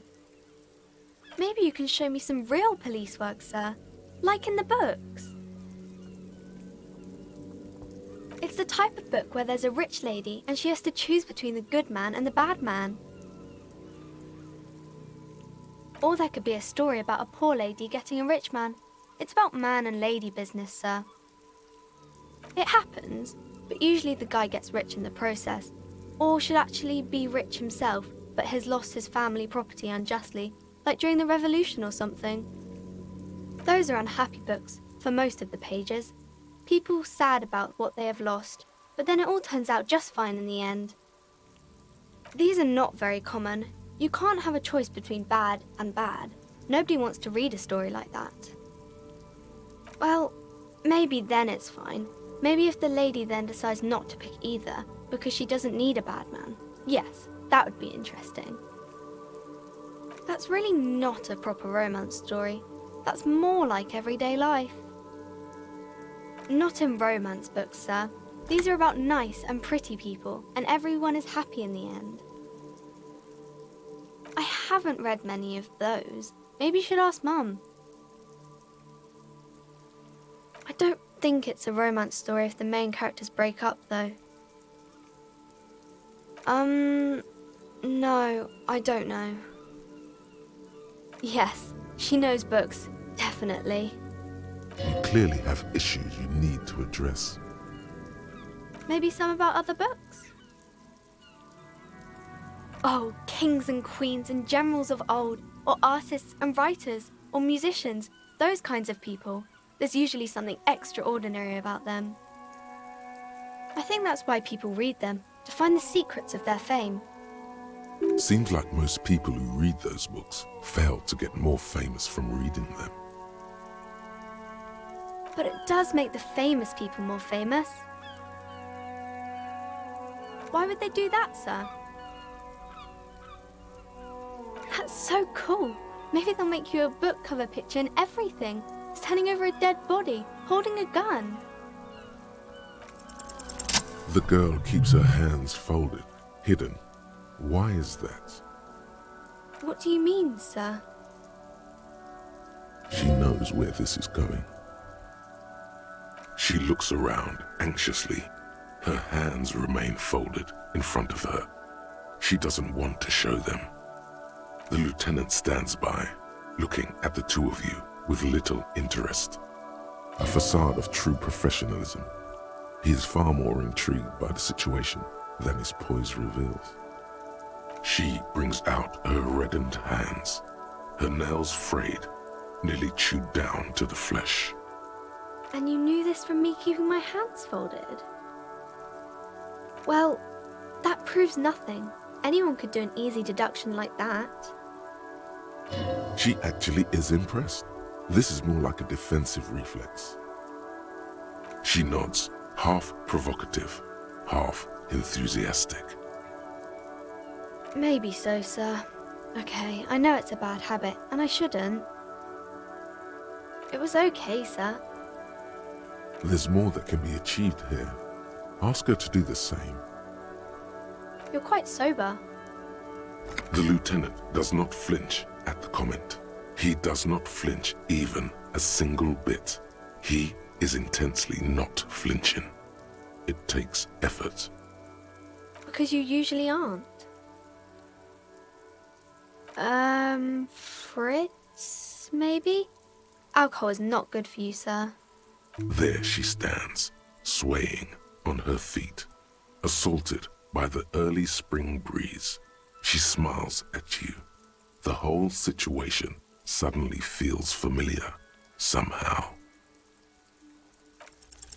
Because you know each other.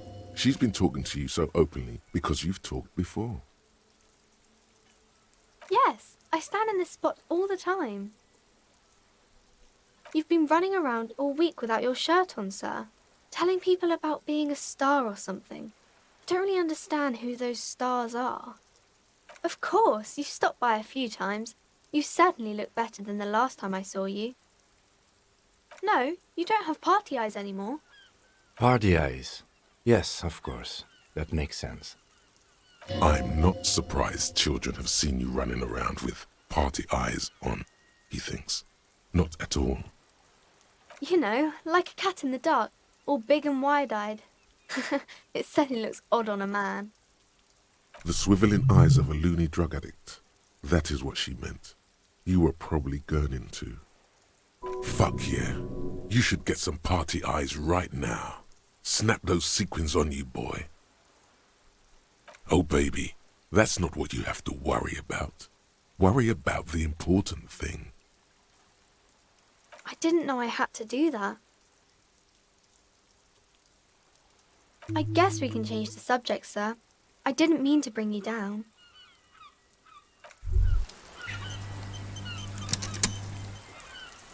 Hey, so we've been monitoring you internally, and now we know your Copo type. Yes, guess what's yours? No, you're the sorry cop. The cop who's sorriest. Let's make it official then, shall we? Huge lack of enthusiasm going on in here. What? Jealous of the sorry cop? I think they'll be fine. Don't worry. They'll be super fine. It'll be totally okay. You can dual Copo type from sorry to anything. Of course you are. It's okay. See if you can get something out of this, like info. Or maybe every time you say you're sorry, you get $1 million. That won't happen.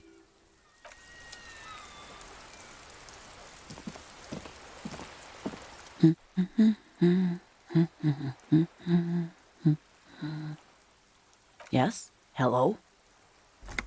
Me? No one. I'm just a working class woman. She doesn't really want to be disturbed that much. If she's such a working class woman, why isn't she working? Not all the time. Right now I'm browsing books. Even a working class woman needs something to read. It is. I know you are. Everyone can see that. The rectangles.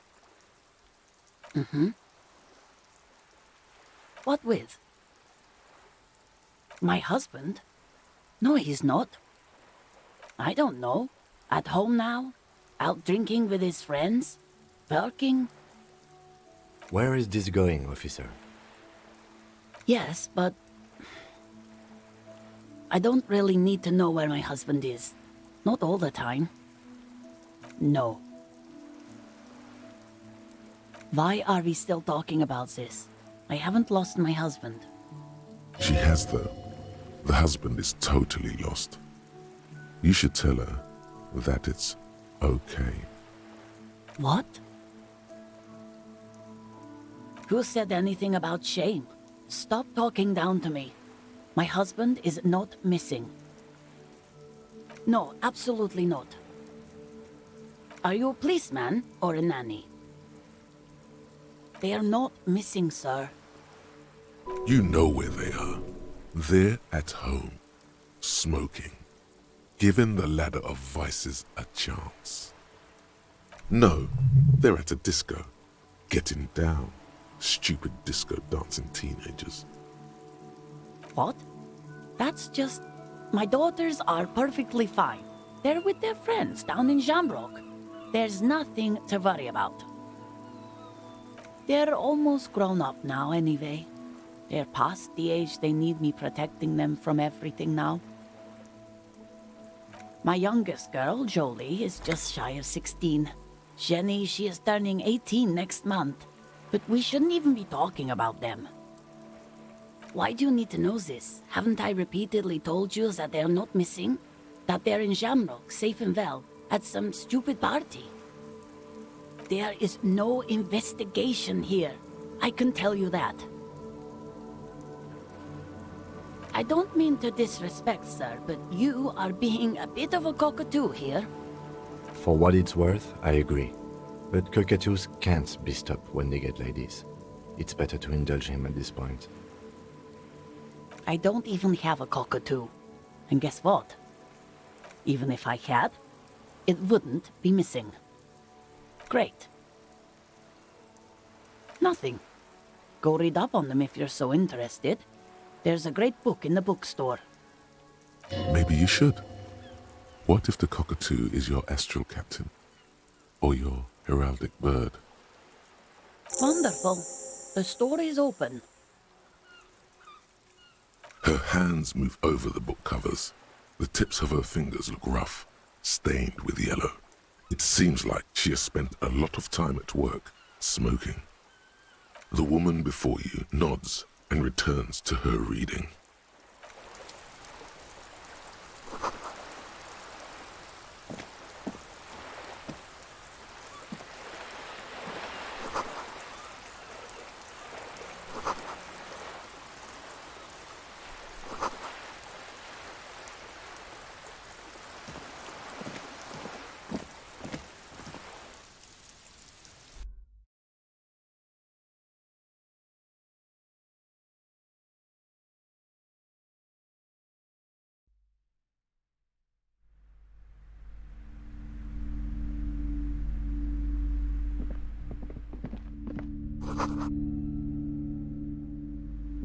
The display rack is brimming with worn paperbacks featuring an extremely muscular, sword-wielding barbarian on the cover.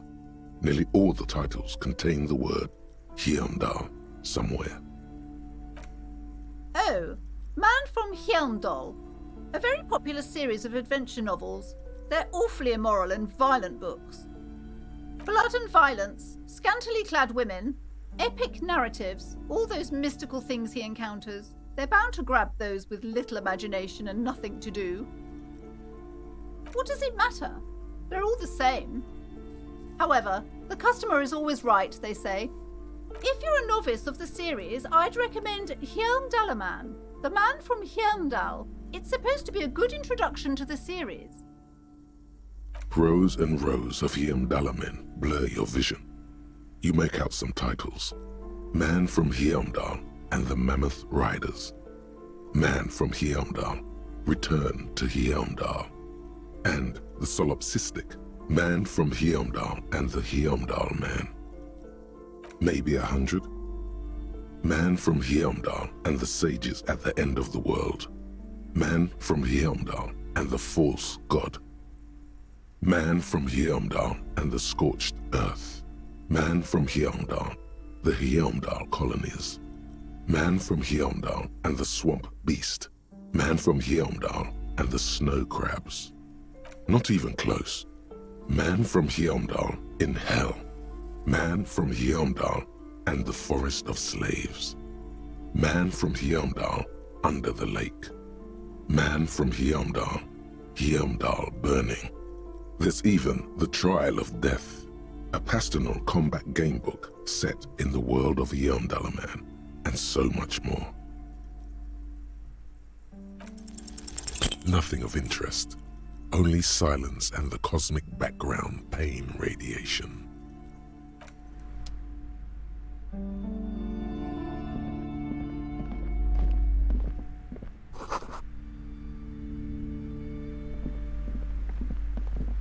A small mountain of colorful board game boxes. There are numerous types of games for all ages. A lot of shelf space seems to be taken up by Wirral-related merchandise.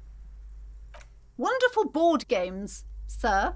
The Viticulturist is a classic for sure, or perhaps you'd like Archipelagos of Insulinda, a very educational game for those interested in geography. Raubritter is a fun game of economic competition, but can get quite intense after a while.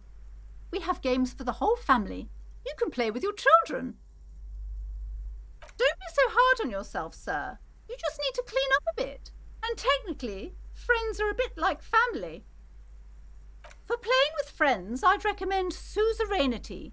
It's a civilization building game where you build a civilization, then set off to brutally colonize and repress other civilizations. It'll cost 12 real. Lousy auras there. No, role-playing games are popular among those types. You know, who are into those kind of things. Personally, I don't like it. Not at all. I've heard they turn people into occult enthusiasts. That they have rituals where they try to summon entities. Highly immoral stuff. You can still buy them, though. An endless variety of source books, lore books, and codices litter the table. The topmost book is titled Welkin Compendium, 2nd edition. There's also a large hardbound tome with intricate cover art, The Hunters of Katawak, Boreal Creature Compendium, and a Pick Your Path adventure gamebook titled Tales of Wirral, Cavern of Velkrag. There's a box that says Wirral, 3rd edition Mega Setting Supplements Module. The side panel notes, a fantastique adventure board game, new maps and miniatures. A sticker on it displays 25 real. Nonsense for anemic Beano-clads.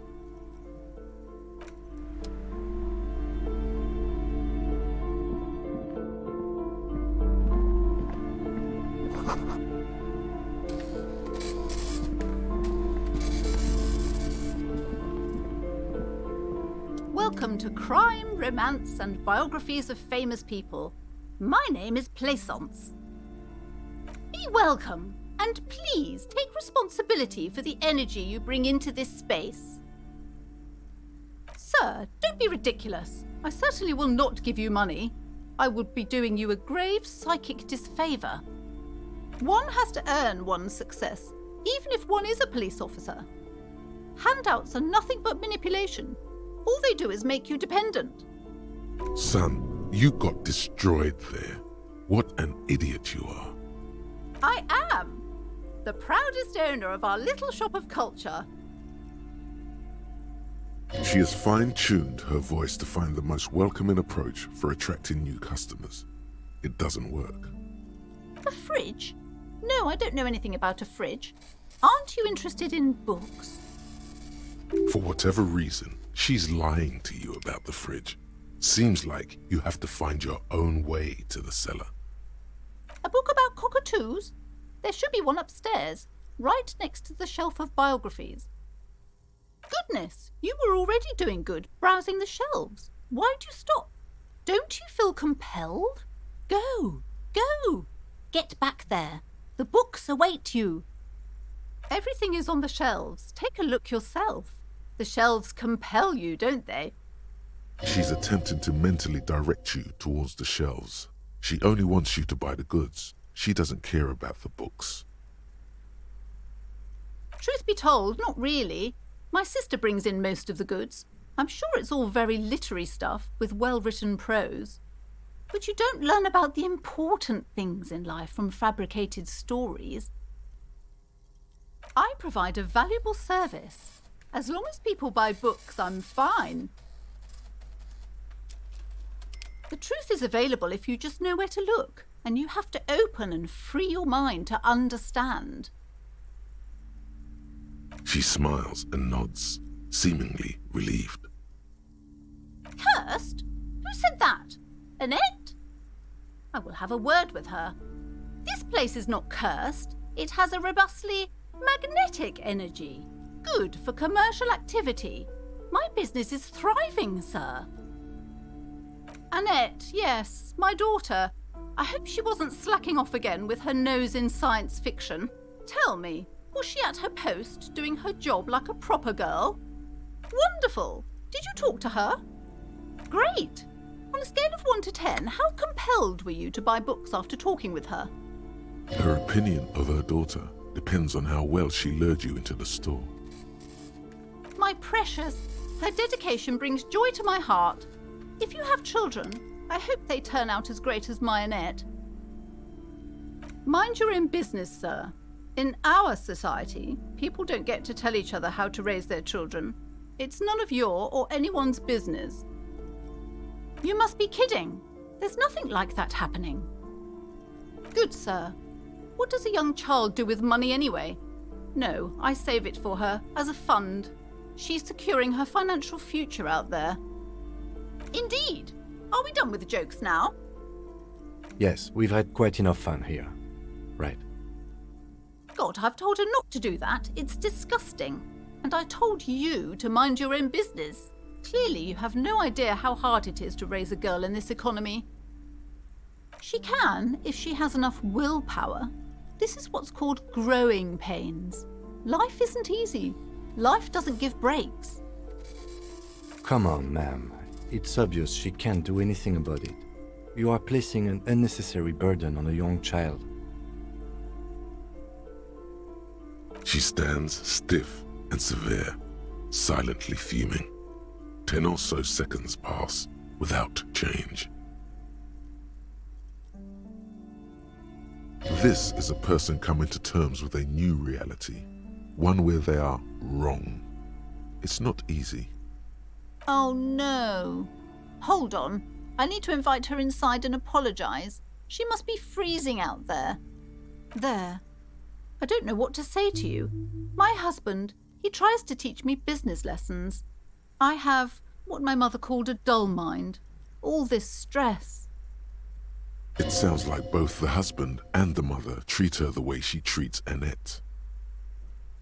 Oh, well, my mother was horrible, of course. Absolutely perverse energies around that person. But my husband... My husband is completely different, of course. Yes, my husband is a successful entrepreneur east of the river. If only he were more involved in the business we're running up here. No matter. Soon we'll both be off for Grand Couronne. It's a proper place to live. One of the most peaceful neighbourhoods east of Jamrock. You may know it for its massive housing projects. Most of the buildings are empty at the moment. It's a great opportunity to get ahead of the crowds. Better times ahead for sure. He made the initial investment. Since then, he's been what you might call a silent partner. Yes, I'm afraid so. A real treat she is.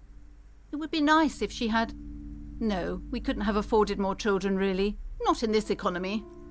A glimmer of sadness blinks through the well-crafted exterior. We're quite busy people, you know, my husband and I. Quite busy. Children are a lot of work. You don't look like a father, so I don't expect you to understand. I'm sorry, I'm sure you do understand. She's been too busy helping me here, so she studied at home this trimester. This is a temporary solution, of course. I assure you, I of all people understand the importance of education. She will be back in school the moment the store takes off. The woman looks aloof, her features much softer. Occasionally she glances at her daughter's silhouette.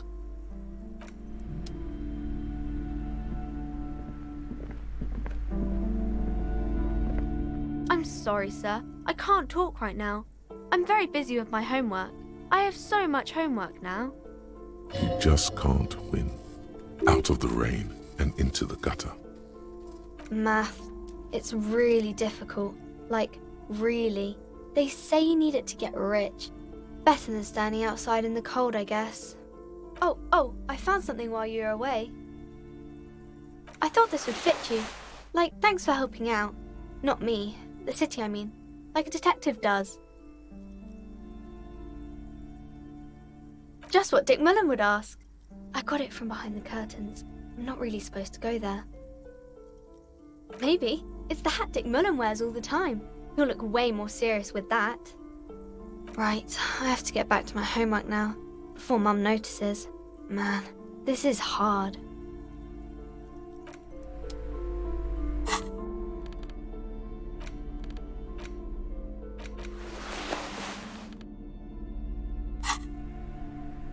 Hi, Ace Detective. Are you here for more books?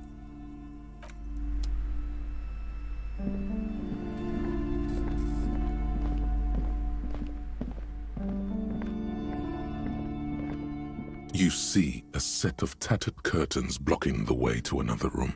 A strange cage-like trinket dangles from the curtains. Excuse me, officer. The back room is strictly for employees only. Nothing. Now please go back to browsing the books. Don't you feel compelled to look at the books?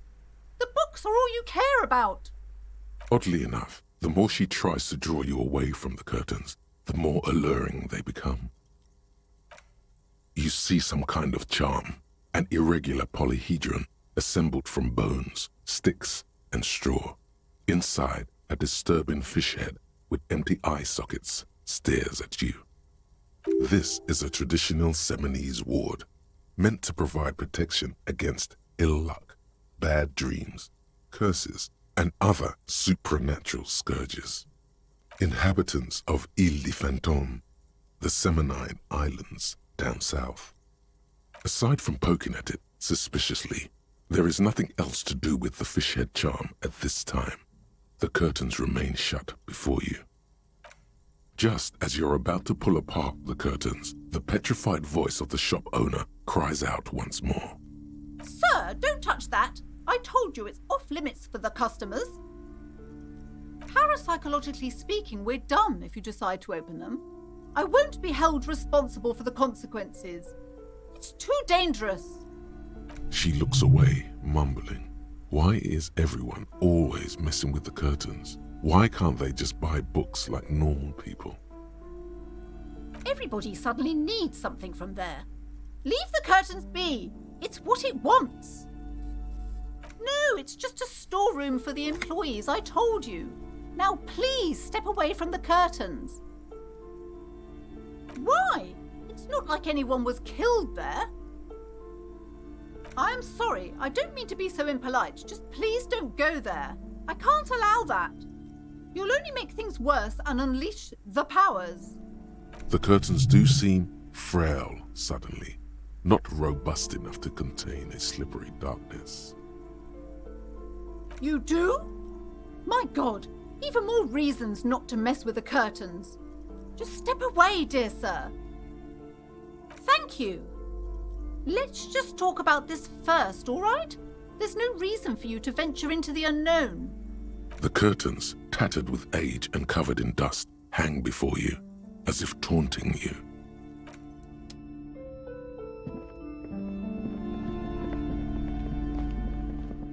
Hello again, esteemed officer, and welcome to Crime, Romance, and Biographies of Famous People. I already told you, it's just a storage room for employees. I don't understand why it's so important to you. Just let it go, officer. Go buy some goddamn books. You're supposed to be drawn to the books. She's so tense, it's a miracle she hasn't snapped in half yet. I'm not tense, I'm just... Okay, fine. It's because this place is cursed. Just like Annette said, they don't call it the doomed commercial area for nothing. Are you happy now, officer? Happy that you've ruined everything? Take it easy. You've broken her resistance. Pushing her further will gain nothing.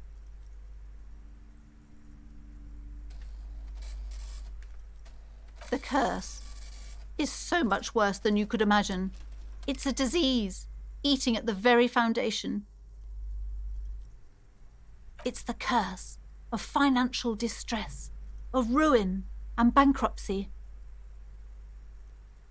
Everyone knows that all the previous companies in this building have sooner or later declared bankruptcy, and their malicious spirits are still here, feeding off bad business practices and disappointing income statements. There's something wrong with this building, I can tell you. Ever since I arrived, I've sensed an eerie, lingering presence, as if I was unwanted here. Sounds familiar. Truly so? Perhaps the dark energies are leeching off you. You shouldn't stay in the store too long. It may be dangerous. It's not good to talk about the curse, not in detail. The negativism, it's dangerous. Talking about the void wraiths angers them. Such wraiths may prove a formidable enemy. Suit up. Yes, I've contacted numerous parapsychologists and even a pair of Simonese mediators. They provided me with the wards. The wards help to keep the doom at bay and protect us against the darkness that lies further in the building, even though now I fear it's not enough. Oh, this? No, it's a special Himian amulet, blessed by desert pygmy shamans, with a spell of compulsion. It's to compel people to buy books. There are numerous spells cast throughout the store. I had the books anointed with a different inducement spell, for example. It's guaranteed to boost sales 15%. Most certainly not. I don't want anyone who's not familiar with the psychic arts to get involved in this mess. Stay away. Leave the spirits be, so they can return to their slumber. A dead what? Oh my god! A victim of the curse? The curse has started killing people? It's killing now? You're right. It's worse than I imagined. We definitely have to contain it now. Yes, this is your chance. Only a remote viewer can solve this case. This definitely softened her up. Okay, but please, only a few questions. You wouldn't want to disturb the spirits. The woman looks aloof, her features much softer. Occasionally she glances at her daughter's silhouette. Time to fire up the old lie machine. No. The lieutenant looks at you, waiting to see where this is going. You've got this. Just go with it. This is elegant. You're called... what? What is this, a joke, Mr. Policeman? Do you commit crimes together or what? He turns away, not before you can see a small hint of a smile. He's struggling to not crack up. Sir, I really don't have time for your jokes. The situation is very serious.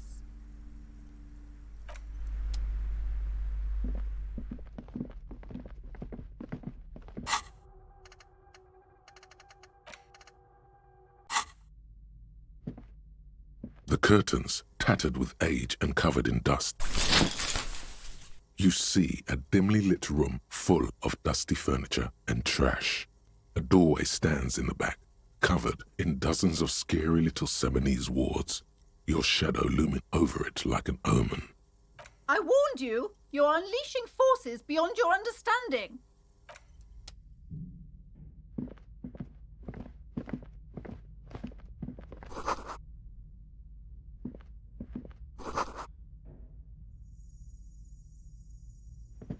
A heavy door with a missing handle stands before you, covered in dozens, if not hundreds, of Seminese trinkets and charms. It appears to be locked. What if you just break it down? That's right. Take in your surroundings. You need to have a solid ground and a proper posture if you want to succeed. Steady breathing, solid core. You've got this. With one shoulder forward, you're ready to smash into the door like a battering ram.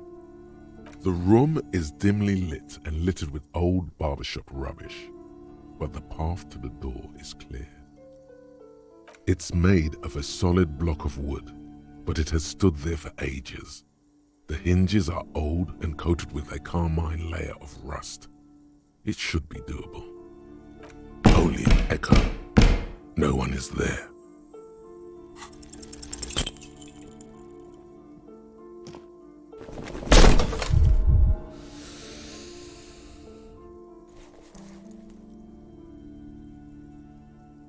Ow, shoot. Whose moronic idea was it to just run through the door? Don't you know that things like that hurt? Walk it off, son. Stop wriggling like a maggot. It's nothing to worry about. Are you alright?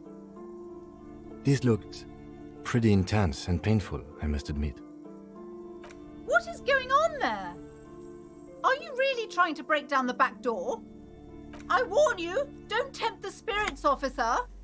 Don't tempt the spirits or you'll damage the holy wards on the door. It barely looks like you've done any damage to the door, however. It's still locked and closed, covered in dozens of little charms and trinkets. Bent metal, broken glass. Your path lies strewn with the broken forms of everyday objects. You are the destroyer, the bane of inanimate matter. Kudos.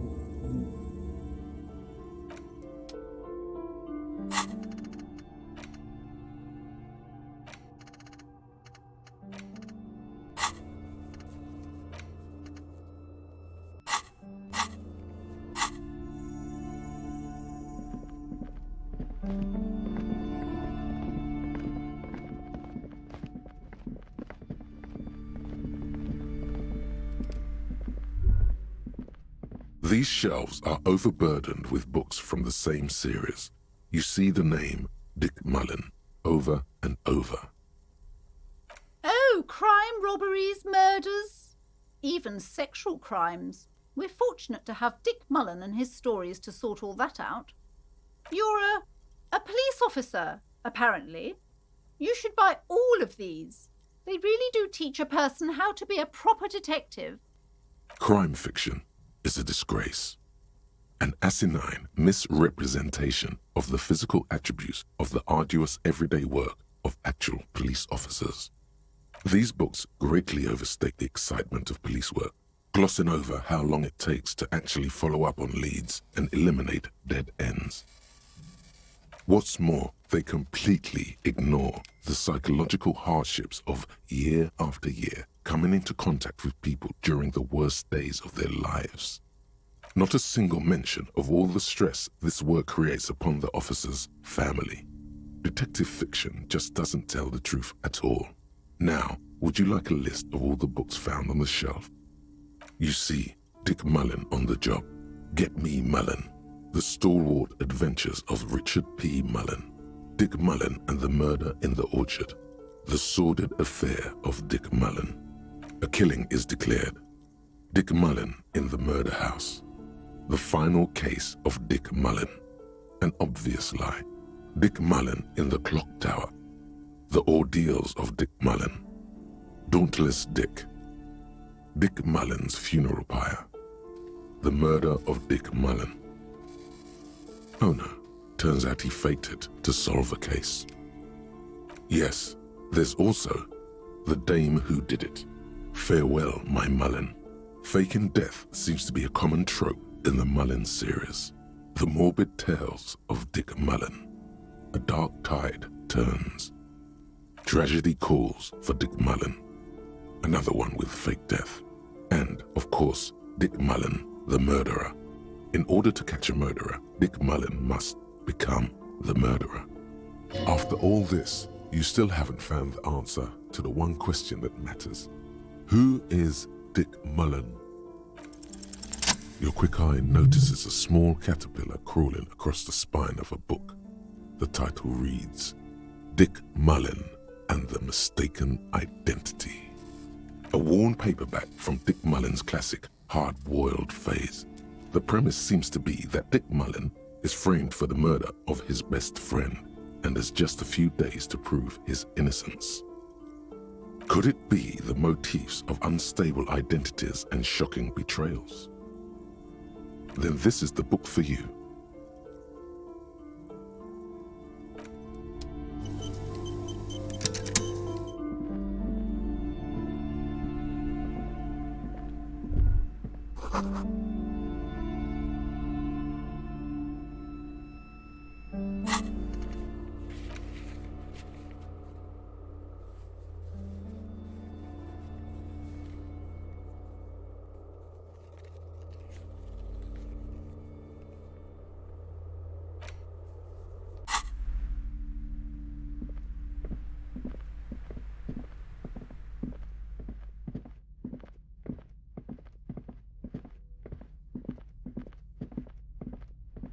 A heavy door with a missing handle stands before you, covered in dozens, if not hundreds, of Seminese trinkets and charms. It appears to be locked.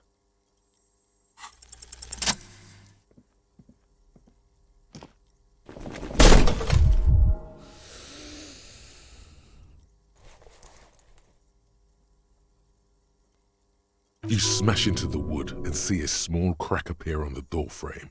It's going to take one more try to break through to the other side. But you've done it. You're not thinking of trying again, are you?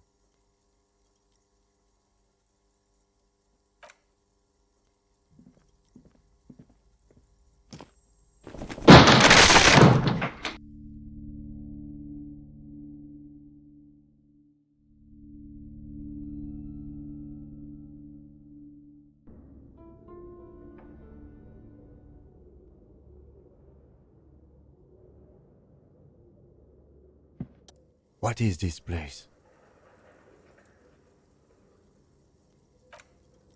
No, it's a gym. Though it looks like no one's been here in ages. I doubt the electricity still works. Good thing we have a flashlight on us. Don't forget to take it out of your bag before we move on. An eerie feeling rises in your chest. Yes, because it's closed. No need to look for supernatural explanations where a banal one will do. Now let's move on, shall we?